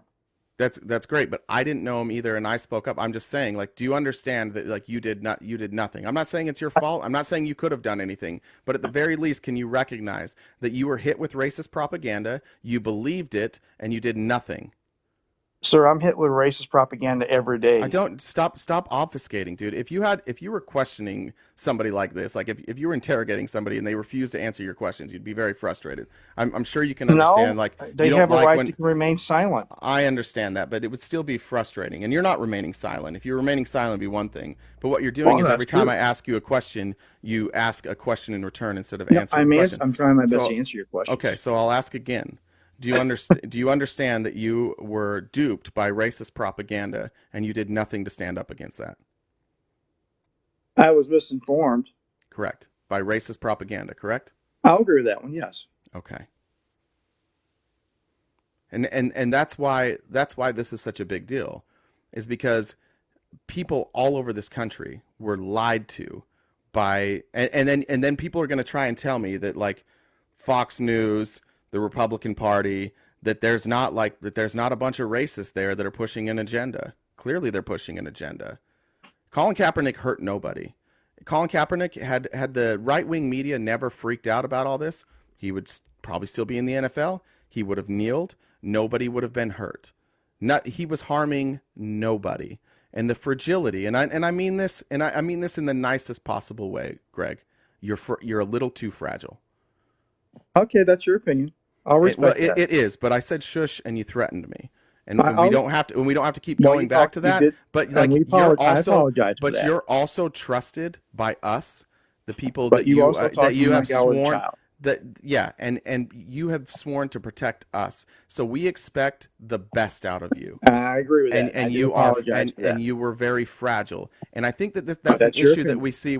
It's not an opinion necessarily. Like, Greg, do you think that's an appropriate way for an adult to respond to Sir, hearing shush? okay, how many times do I have to apologize for Okay, that, well sir? then stop saying it's my opinion, because then I'm Okay. going to ask you if we share the same opinion. But I guess I say you shouldn't talk to another person like a child. Yeah, but I disagree with that. I think it's okay to shush Well, people. we're to a point to agree to disagree. Fair enough. But you I are agree. a person that we're supposed to trust is going to make good decisions when confronted with something you may not like or something that bothers you. We trust you. and we trust police, and we're supposed to trust them implicitly. And yet, the first time we had any friction, you got very upset, and you threatened me. And so Are this we is going the to keep problem. beating this up, sir? I This thought is we well, no, I'm we just saying. I'm talked just about saying. this. Well, We listen, agreed to disagree. I think we agree. I apologized. I You get should have you. talked to me like a child. I shouldn't have said what I said. Yeah, I think I we're don't. both in Yeah, agreement. great. Do you understand now why like people have a problem with cops though? Sir, I see it all the time. I do understand it. Okay, cool. So And now, do you recognize going forward? Do you think it might be a good idea when you're given some information, especially knowing now that at least the right wing sources that have been giving you information will lie to you, especially about racial issues? Sir, I look at the right wing sources and the left Like, wing sources. just I answer look at both. just answer the question. That'd be Yes, great. on both sides, yes. No, Both just answer the right question I and asked you. on both, yes, right Okay. and left. Okay. What's the left lying to you about on racial issues? That's quite a few, but that's Just another one topic example. for another One day. example would be fine. No, we're talking about right wing right now, Well, sir. if you're gonna say that it's both sides, I just like an example. Sir, I answer your question, Just like and one example would I'm be fine. respecting what you're saying. Please respect my answers. No, I don't have to respect your answers. I absolutely do Okay. not. If you're gonna make the claim that both sides are doing it, I'd like an example, please. We're just going to go around and around, aren't we? Oh, well, until you give me an example, which should be pretty easy because you said they both lie. Both sides of the house of the media lies to us. Okay, but what did they lie about? What was the racial issue that the left lied to you about? I'll have to go back and do research off the top of my head, but they have. Yeah. So I would just be careful saying things. Like if you don't have example for things, don't be so sure Well, that they're true. sir, you're asking me, and I'm just telling you. Yeah. But you I said don't it with watch. a lot of surety. Again, I've always told you I don't watch the news that much anymore. Gotcha. I'm so disgusted with it Why? because both sides lie, sir. About what? A lot of stuff that's going on in our country. Like A what? lot of stuff. But so, sir, I don't have time to go back. We can sit here Yeah. all day long. We could, and I'm I just just asking don't you. watch I'm the giving news. you. I'm I'm just giving so you an fed up olive with it. branch here. I'm saying like, what are they I lying to you understand about? it, but I've been in the military and That- working for communities for that so doesn't mean long. anything I to see me. stuff and I know stuff that I can't discuss. I don't care. I'm asking you what they're Well, lying about. I can't discuss some of this stuff, sir. That's you can't discuss. What I- Okay, some then stuff don't that talk about I the know- stuff you can't discuss, and talk to me about the stuff that you can discuss. Because what it sounds like to everybody else is that you don't know. I do know, so I just can't. Okay, then just one example would And be I don't fine. watch the news. Just an example would be fine then. Sir, I don't watch the news that much anymore. Then how do you know That's why people I are know, lying? like- What are you talking about? Just give me an example. This is crazy, dude. Can we just come in at okay, I just don't. Okay, If you want I can come back another day and then we can discuss it. sure. I'll let's watch do the that. news for you. I'll watch the news. Sure. I do have I'll- to say this. I have no I'll watch the intention. news. I do have to say this. I have no intention of reporting what you said to me today, but I do know that people know where you work, and I'm going to guess that somebody's going to reach out. So I just want you to know that it's not me, but it's likely that this is going to get They back. have every right to do that if they want All to. right. All right, brother. Come back anytime. All right. You have a All good right. day, sir. You too. Bye. That was wild. That was really, really wild. Opposition only in the box, please. If we could. If you're not opposition here in the box, go ahead and drop down. That was crazy. There's nothing that makes conservative men more upset than hearing the word shush. It makes me laugh every time, a little bit. All right, Sean through it. Where are we at? 12:23. Sean, welcome. Maybe not. Sean. Hey, Sean. Sean.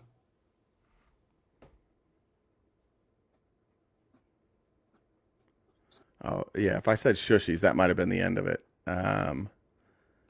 Jared, oh, shoot, I hit the wrong person. I was going to bring up Jared, but that's all right. This is not loading. Miss Oblivion. Sorry, Miss Oblivion, that's not loading. Jared. Listen, I dealt with a police officer one time. I do not want to be the person who's. I don't want to tell anybody what to do, but I don't want that to be my platform. So, Jared, welcome. Hello, can you hear me? Yeah. How you doing today? Good. How are you? Doing good. So, you're talking about the Kaepernick stuff, right? And why people hate him? Yeah. I said. Well, the topic was people lied, so that the news lied or the media lied to make people hate him. Is what That's my contention. Okay. Well, I personally don't hate him for what he did. He obviously had every right to do what he was doing. I just don't like the way he did it, in the fact that his career was slowly coming to an end. He got benched for Blaine Gabbert. That's not true. In that last, but that part's not true. In his last season, he didn't get benched for Blaine Gabbert that season. No, what had happened? He had off-season shoulder surgery, and he wasn't going to be available. That's why he didn't play the first 4 games. And Chip Kelly. No. Chip Kelly. Are you talking about his 12 games he played? Right, I'm talking about his 12 games he's played. He got benched in the Chicago game, right? Yep. When he had a surgically repaired shoulder in sleet, and he couldn't move his shoulder. It wasn't working. He threw one pass, and he got benched. He couldn't play in it. His shoulder wasn't responding, so they benched him for Gabbert, and Kaepernick was right back. And you're ignoring. How about his last 3 games? Did you look at the last 3 games of that season? Really good numbers, right? Oh, sorry. You might have got a phone call. He has I just pulled it up. He has a 57 passer rating in the game. Look at the last 3 games. What's his passer rating in the last 3 games?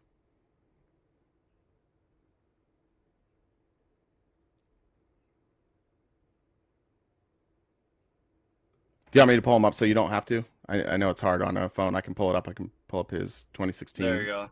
Can you hear me? Yeah, no. 84 is the game before, right? Yeah. Is that good in the NFL? I was just. That's pretty. Curious. That's a pretty average passer rating. I mean, I feel like that's not as average in the NFL. I mean, if you're gonna stay playing after, I'm just saying. So his passer rating. Bad. Hold on. His passer rating his last 4 games. Tell me this isn't a guy that's getting better. 84, 95, 101. 122. 122 is pretty close to perfect. Well, that was the first games. They started to get worse, right? No. This is the end of the season. These were the last 4 games of the season. So it was December. And how many games did he lose to? If you look a lot, at those but two? But a lot. But you have to remember what had happened to that team, which you may not remember. They fired Jim Harbaugh, who had been their coach. They brought in Chip Kelly, who. If you know anything about Chip Kelly and his record in the NFL, he's a terrible NFL coach. Patrick Willis, their best player, and probably future Hall of Famer, retired. Then you had his replacement, Chris Borland, who was a stud, retire. You had a lineman, I can't remember which lineman, retired. You lost a bunch of players in free agency. That team was horrific. Are you talking about Trent Williams? It wasn't Trent Williams. This was before Trent Williams was there. This was a terrible roster. I mean, they didn't win. It's not like they were winning without Kaepernick. That team was awful. But the point is, Kaepernick's numbers, the last 4 games of the season. I mean, what about the years after they didn't do well? The point is that Colin Kaepernick, his numbers, the last 4 games were elite, and he couldn't even get a job. Okay, well, I don't know about elite. I don't know about if you look at his passer rating, the last 4 games, he was ranked 3rd in the NFL for those last 4 weeks. He is behind Aaron Rodgers and Tom Brady on passer rating. Overall passer rating? Just passer rating, not QBR, passer rating. But again, the point is not to say that Colin Kaepernick would have been an elite quarterback, that he deserved to be that he was one of the best players. But nobody that put up those numbers the last 4 games of the season would be unemployed the next year. I don't know about that. I think No. Dude, that would never happen. That would never happen? Nobody would ever have those 4 games and then and be unemployed the next year unless there was a catastrophic injury or they retired. Right? He lost his job because he protested. He did not lose his job because of how he played. I mean, I think you look back at a lot of quarterbacks that have lost their job off of better gameplay than that. Honestly, Who? Name one. Cutler, Romo. What are you talking about? Those guys kept their jobs. When they lost them, they didn't lose their jobs ever? No. Cutler went and he wound up being a backup. Kaepernick couldn't get signed by anybody. Nobody would offer him a contract. Tony Romo retired. Yeah, Tony Romo retired, I believe, as a starter. Jay Cutler retired on the bench. It's silly if anybody thinks Colin Kaepernick was out of the NFL because he wasn't good enough to be in the NFL. In fact, he started kneeling. Part of his lawsuit, actually, he sued the NFL, and we don't know how much money he got. But the reason the NFL paid out is because they went through and they talked to all the general managers, and they asked the general managers, is this guy good enough to be an NFL starter? And basically unanimously, they all said yes. So I mean, there's a lot of people that are not playing right now. It was proof that there was collusion against. It was proof that there was collusion against him. That's why he won. But you're trying to say that it was because of the fact that he was black and that he was doing that type of, like protesting and everything. Correct. That is why he lost his job. Correct. When in reality, you look at a lot of other African Americans or just people that were protesting that are either the guys that are better that kept their job, and there's guys that have been playing worse that were African American that still were able to play. Yep. And had nothing to do with their race. So why would they pick just him? Because he was the one that started it. I don't think he started it because the movement was still going. He was the first. He was the first. No, he was the first guy to kneel. He was the first big face. No, Jared. He was the first guy to kneel. Oh yeah, to kneel. That's different than just. No, that's what I'm talking about. It's not different. That's what we're talking about. He was the first guy to kneel. You're talking about a racial thing. To kneel for it is different than to just. You're saying to even just stand up for it at all. No, I'm saying that the reason he was run out and nobody else was is because a bunch of fragile Republicans wanted to make sure that people were punished for this. They wanted the figurehead to be punished, and he was. He got punished for this. But if the NFL thought he was going to make them money still, why would they ever? I mean, the NFL people that are running it. That's it's not the like point. He was going to lose them money. Any team that signed him was going to lose money, but they were going to lose money because a bunch of people who don't like a black person kneeling and highlighting systemic oppression, it bothered them because they're fragile. That's absolutely why he was run out of the league. He was run out of the league because every fan base has a bunch of fragile people who don't like what he was doing. That's soft, dude. This is America. A guy got ran out of the league because he had an opinion that people didn't want to be confronted with. I mean, I remember Tim Tebow taking a hell of a lot of knees. Tim Tebow was taking knees right and fucking left. He didn't get run out of the league. In fact, Tim Tebow got more chances despite being a god-awful quarterback than he ever deserved, probably because he was Christian and white. Now, I can agree that there was a lot of backlash for what he was doing, but I don't think that that's why he lost his job in the NFL because, again, at the end of the day, the fan bases aren't going to, the parts of the fan bases that are, so against it are not running the league. They're not running the league. They're not making them money. Dude, I don't think you understand yet. Okay, so if you're going to sign Colin Kaepernick, the owner, not the league, the owner pays Colin Kaepernick, right? Mm-hmm. Okay, and the owner, how does the owner make their money? By getting people to watch. Revenue share, fan attendance, merchandise sales. Now, if Colin Kaepernick shows up on your team, you're going to have a bunch of people that are going to that were threatening to boycott. They said we will not show up. We won't buy gear. We won't buy tickets. How many percentage of those people were? Because I really don't even. Do you really think these? Do you think these owners give do you think these owners didn't know?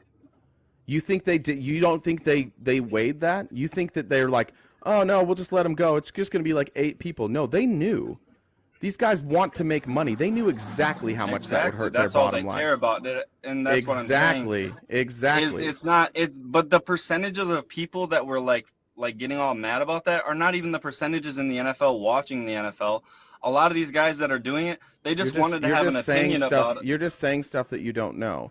These owners looked at how it would hurt their bottom line. They're smarter than you and I. They know how their finances work. They know the threats they were getting. It was not worth it to their bottom line to bring in Colin Kaepernick. I don't think it was worth to bring in their line because of how he's playing, and that's just what I'm trying to say. Yeah, but you're fucking wrong about that.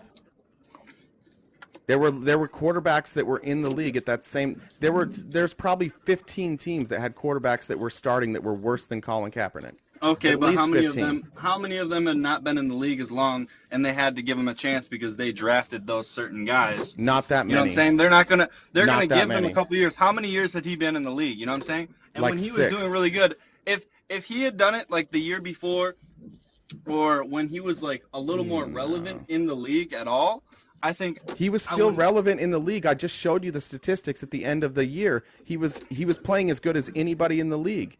Let me list off some of the players that were quarterbacks. Brock Osweiler. Brock Osweiler was a starting quarterback. but how many years? How many Brett years had he been Hundley. playing? Brett, No, but let's. Brett Hundley. Blaine Gabbert, who, by the way, Brett Hundley. Colin Why was Brett Kaepernick- Hundley starting? Wait. Colin Kaepernick. Let's talk though. Colin about each one of Kaepernick. these. Colin Kaepernick beat out Blaine Gabbert. He was better than Blaine Gabbert, and Blaine Gabbert he was a should starter be. the Blaine next Gabbert year. is- Matt Blaine Gabbert Matt is a Moore. third string on most places. He was a starter in 2017 for the Arizona Cardinals, Jared. They picked him up. He was a starter. They needed him. For They a second. signed him. Why didn't they sign Kaepernick? Kaepernick was better than him. But did they start him? Why whole didn't year they after sign that? Kaepernick if Kaepernick was better than Gabbert? But no, you're talking about the year that he was playing. I'm talking all about those people that were- 2017, the first year that Colin Kaepernick was not in the league. I know what you're talking about. Colin right now, but I wanna Kaepernick's go back on backup. what you- Colin Kaepernick's backup got a starting job the next year, and Kaepernick got no job.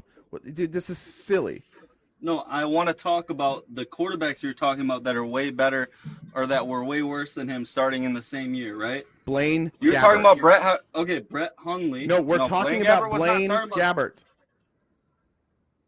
You He were was t- Colin Kaepernick's backup. I He was did- a starter the next year. But how are we not going to talk about that? You were just talking about how All right, there were bro, so many like- more quarterbacks. Oh my God, bro! Like you won't even address this. This is crazy. I will. No, I'll address Okay, it after. I want to address explain. the first Just thing. explain this to me. Just explain to me. If Colin Kaepernick wasn't run out of the league because of his views, then explain to me how the next year Colin Kaepernick wasn't in the league. If he was run out for his play, then explain to me how his backup was a starter in the league the year after, but he was out of the league. Just explain that. Well, because he. One sec, I'm backing up something quick. Sorry.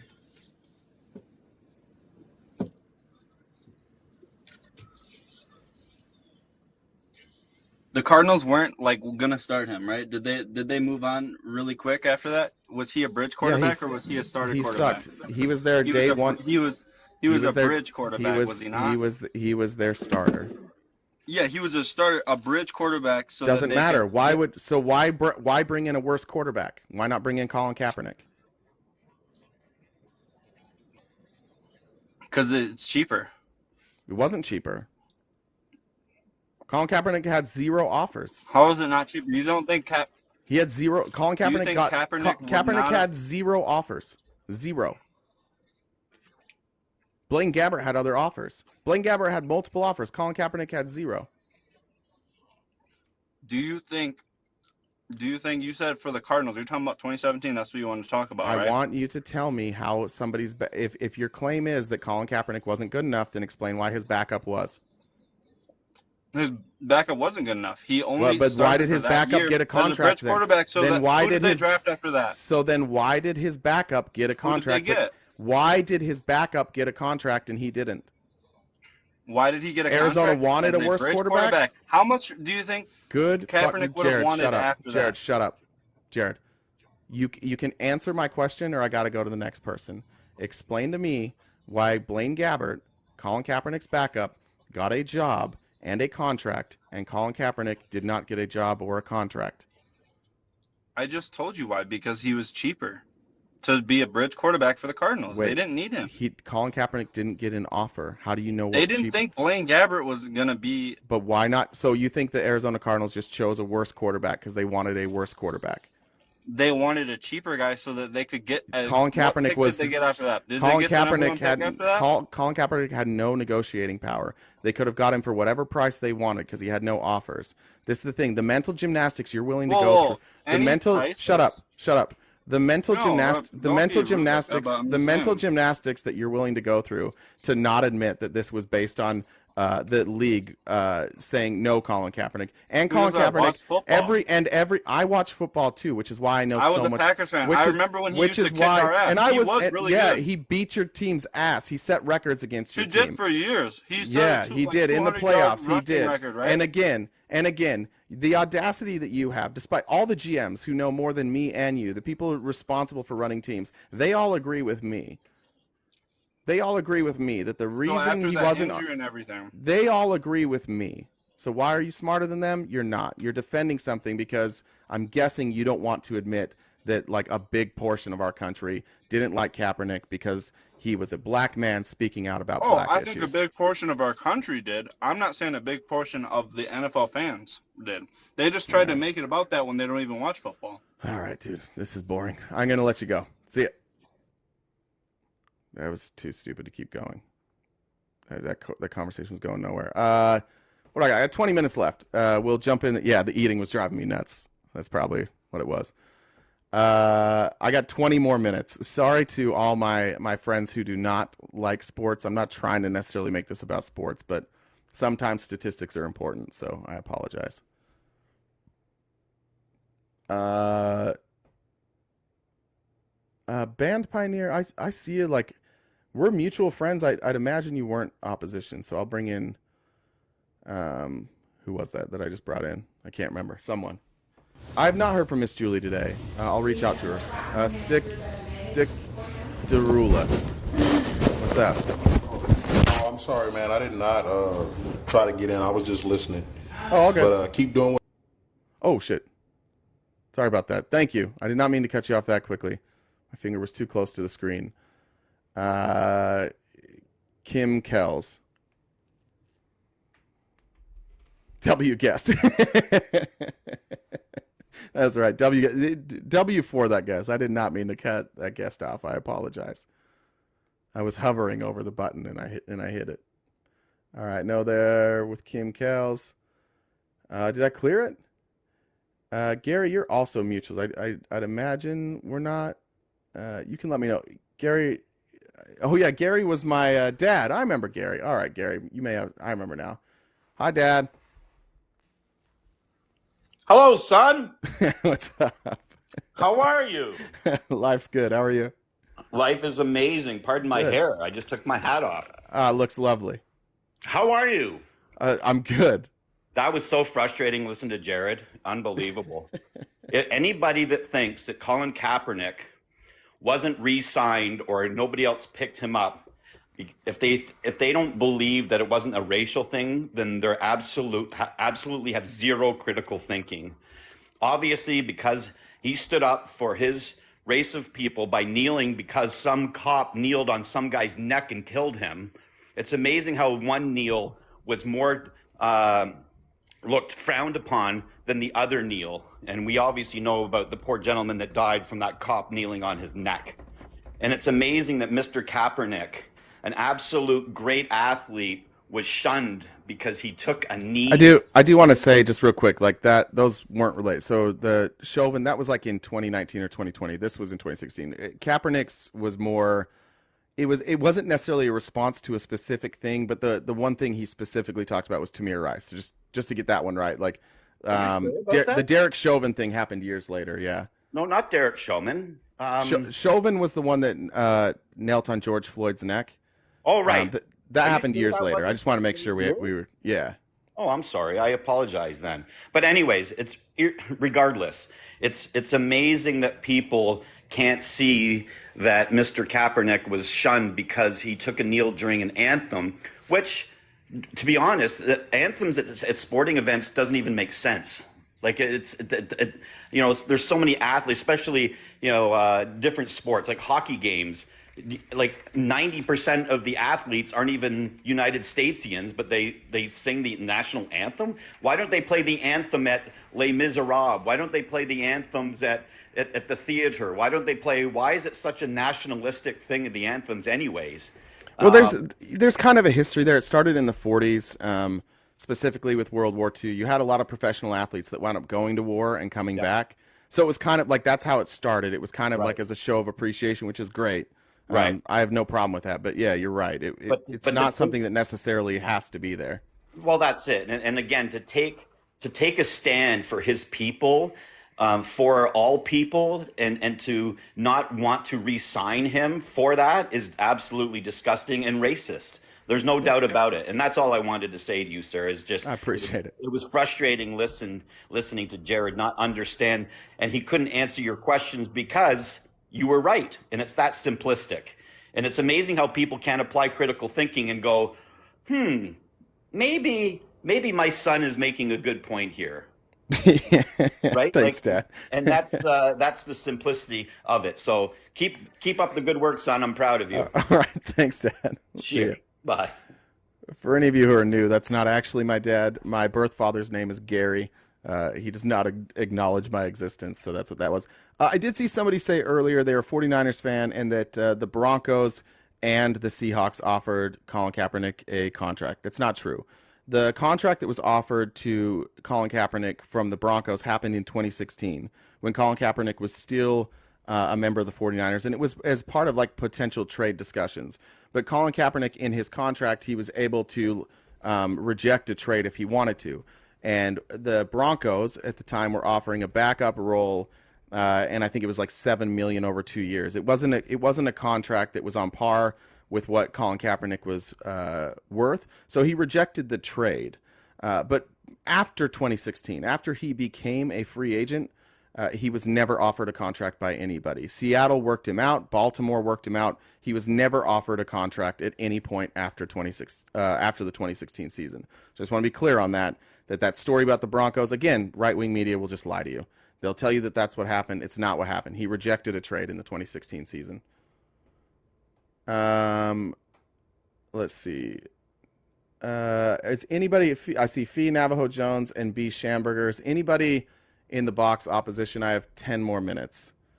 Obviously, Fee, you can stay in there because I know where you're at. But if you're not opposition, you're in the box there. Hop out real quick. No more sports. But listen, this isn't really about sports. I know you guys. This is the thing you got to remember. Like this is real life. This was the political issue. This is entirely politics, and just because because it overlaps with sports, I don't think it should be dismissed. It absolutely should not be dismissed. This was something that this was absolutely a divisive issue. It goes to show what right-wing media will lie about in order to ignore the problems that we have in this country.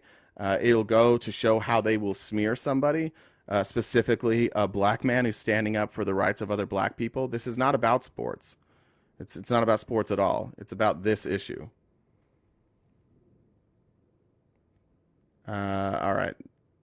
Let's go Navajo Jones the third. If you're here. Hey, how's it going? Good. How are you? Doing good. So I don't disagree with your first stance, but where I would disagree with you, and this is just a disagreement that I would have with you, is he was offered a second chance. The NFL actually set up workouts for him to join back. The problem was with that, and I think this is where I think I disagree with you, is that he's the one that messed that up. He messed up that opportunity because they held a workout session for him in Indianapolis, and he said, no, I want to hold it somewhere else, and had it, and then let all the teams know that all 32 teams are going to join this workout.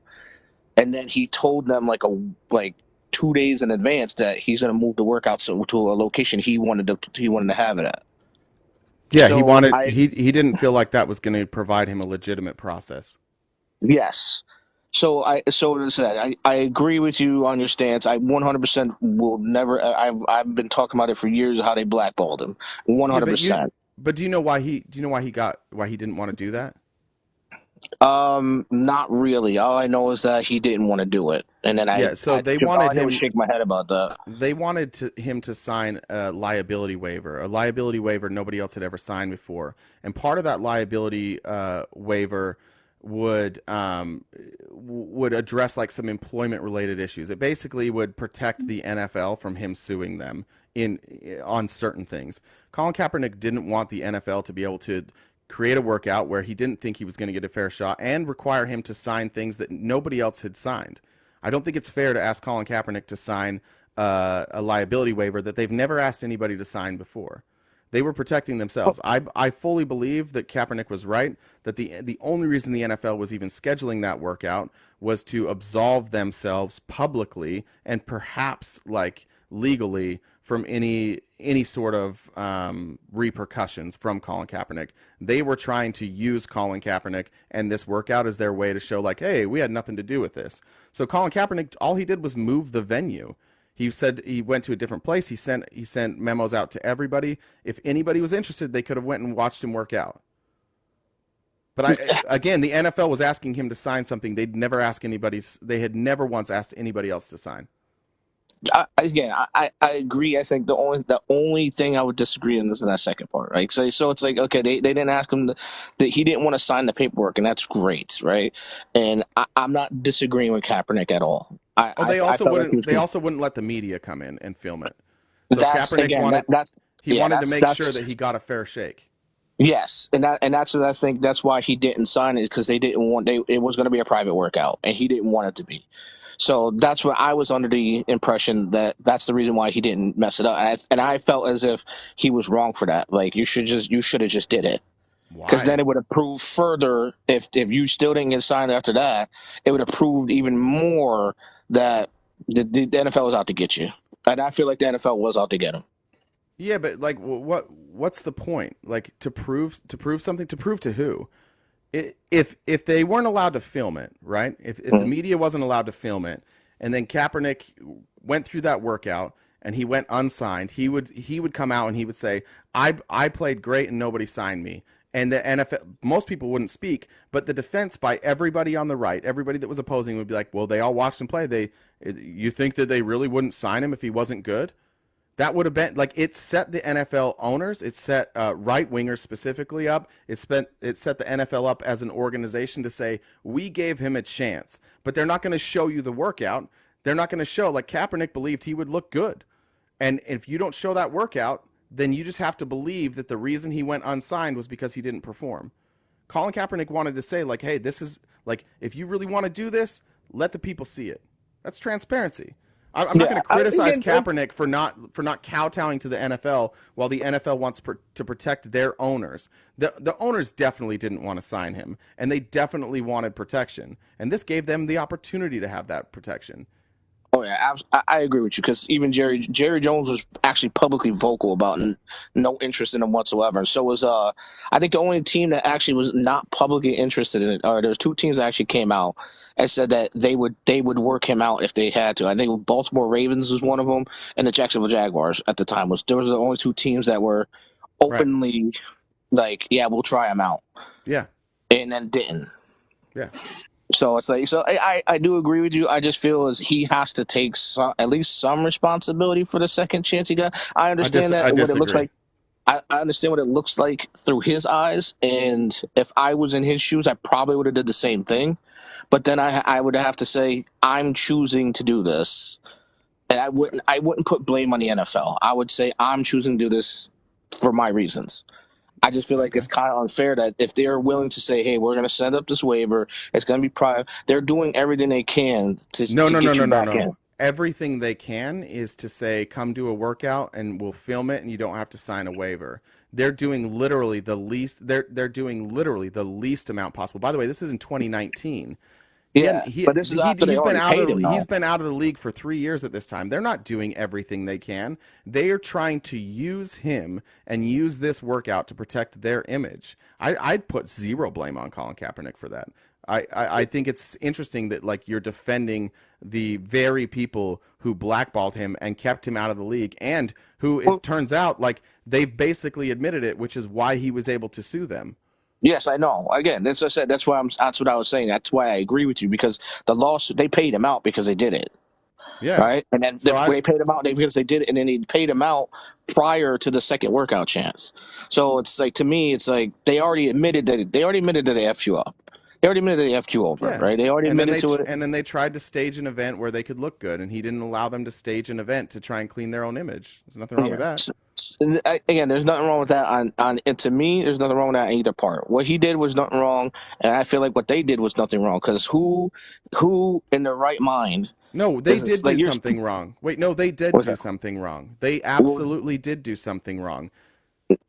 They would not allow themselves to be filmed. They would not allow Colin Kaepernick's workout to be filmed. They forced him to. They wanted to sign a waiver. They did do something wrong. He didn't.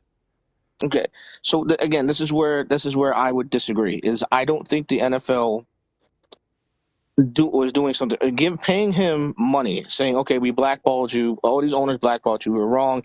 Here's some money," and then even remotely entertaining the idea of bringing him back into the NFL.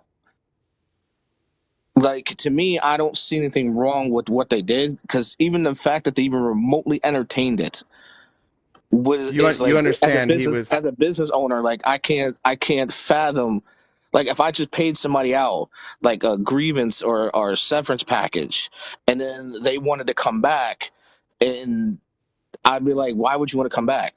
Okay, so here's the thing. So imagine that what you paid them out for was not severance. You paid them out because you fired them because of their skin color. And then you're like, "Hey, we'll bring you back in. We'll think about rehiring you. But why don't you come in? We're not going to tell anybody what we talk about in this interview. You've got to sign a waiver so that you can't talk about it. You can come back in." Now, the person that was fired was like, "Well, you already fired me because of my race, and now, like, or because of the things I was talking about, which were racial issues, I guess. I already got fired for like my opinion, and now you're bringing me back in, saying like, hey, we'll bring you back in, but now you do have to be quiet." It's like, "But you fired me because I wasn't quiet, and now you're saying I've got to be quiet and keep it under wraps." Like, why? The person that got fired in this situation is still the problem, and the company is still the problem. Like, this is the victim. This is the company's the one that's the problem. I can't figure out how you're saying the NFL's doing anything right here. If the NFL was doing the right thing, they would have admitted what they did. They would have publicly apologized, which they never did. They just settled quietly, and that settlement requires Colin Kaepernick to not discuss the amount of the settlement or what they admitted to. They agreed to not admit any guilt publicly, and then they tried to go bring him in a way that he was never going to be signed, to make it look like they weren't the bad guys. It was all PR. I give them zero credit, and I can't believe you're giving them credit. Like I said, the only credit because if I'm not mistaken, I think Roger Goodell did apologize to him. He might have. I don't know. I think Roger Goodell did apologize to him, and I think because Roger Goodell was the one that said we're going to set up the private workout. That was all Roger Goodell. I see. Like, part of me wants to think that, okay, this is BS. Like, this is just a BS way of saying, all right, Kaepernick, we're sorry. We don't want to look bad anymore over this, so let's get you a private workout. Like, part of me wants to believe that, but then part of me thinks like this is a corporation that we're talking about. A corporation isn't going to give you free money. They're not going to give you money for effing you over and then give you another chance to F them over. That corporation doesn't pay him. The NFL doesn't pay him. The individual owners do, and the individual owners used Roger Goodell as a shield so that they didn't have to sign him. They wanted Roger Goodell to do this so that they could be absolved and they could stop getting backlash from the other side of their fans. They were trying to use this as publicity. That's where I agree. That's where I agree. All right, this is where I agree with you, that the individual owners of the individual teams were doing this. That's 100% I agree with, because. And who does Roger Goodell work for? Roger Goodell works for the NFL. No, who does he work for? He works for the NFL. Who are his bosses? He's his own. He's his own boss. No, See, the way not. the NFL. The way the NFL. Wait, hold on. That's not how it functions. He represents the owners. He works for the owners. He's the commissioner of the owners. Yeah, he represents the owners.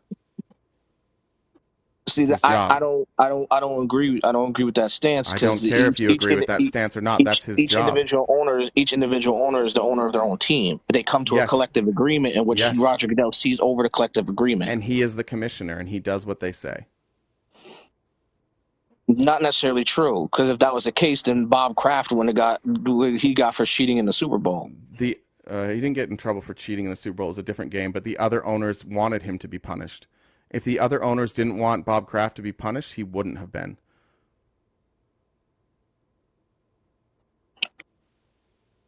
All right, fair point. They're the ones that reported. They're the ones that reported Tom Brady, right? Yes. It was the owner of the Colts that reported him. It was the owner of the Jets. It was Woody Johnson. No, it was the Colts. Oh, you talking about Deflategate? Yeah. I'm talking about Spygate. Oh, okay. Sorry, a different one. Yeah, that was Woody Johnson for Spygate. Yeah. Exactly. Yeah. See what I mean? Yeah. So you bring up a fair point. You bring a fair point. That's fair. Yeah. That's fair. I'll give you that. Okay. I do have a hard cutoff at 1. I gotta go pick up my daughter. So I don't mean to cut this short. No we can talk about it another time. I appreciate you coming up. Oh, no problem. Thank you very much. All right, we'll see you. All right, everybody. Thanks for that. Sorry for all the football talk. To those who are not sports fans, I appreciate the sport. Athena, if you're still here, thank you. I learned a lot. Every day, 9:30 a.m. to 1 p.m. Pacific Standard Time. Tomorrow's live is in jeopardy. There's a possibility I won't be live until Monday again. I have my daughter this weekend by myself, and the person who was going to watch her during the live is sick, so I may not be here tomorrow. I will update the Discord if I can find somebody to watch her during my live. I will let you know. If I don't see you, I'll see you all on Monday. Thank you guys for the support. Thank you for the subscriptions. I think we're up over around 110 subscriptions the last I saw. So thank you guys so much for that. Thank you for gifting me, for gifting the guests. If you're interested in joining the Discord, shoot me or one of my moderators a DM, and I'll get you the link to the Discord. To my moderators, to Jen, to Bree, to Infectious Bites, Korean Leftist, Whisper. Did I miss anybody that was here today? I don't know if Diva was here. I may have missed some people. I apologize, but thank you guys so much for all the help, and I will see you hopefully tomorrow, but if not, I'll see you on Monday.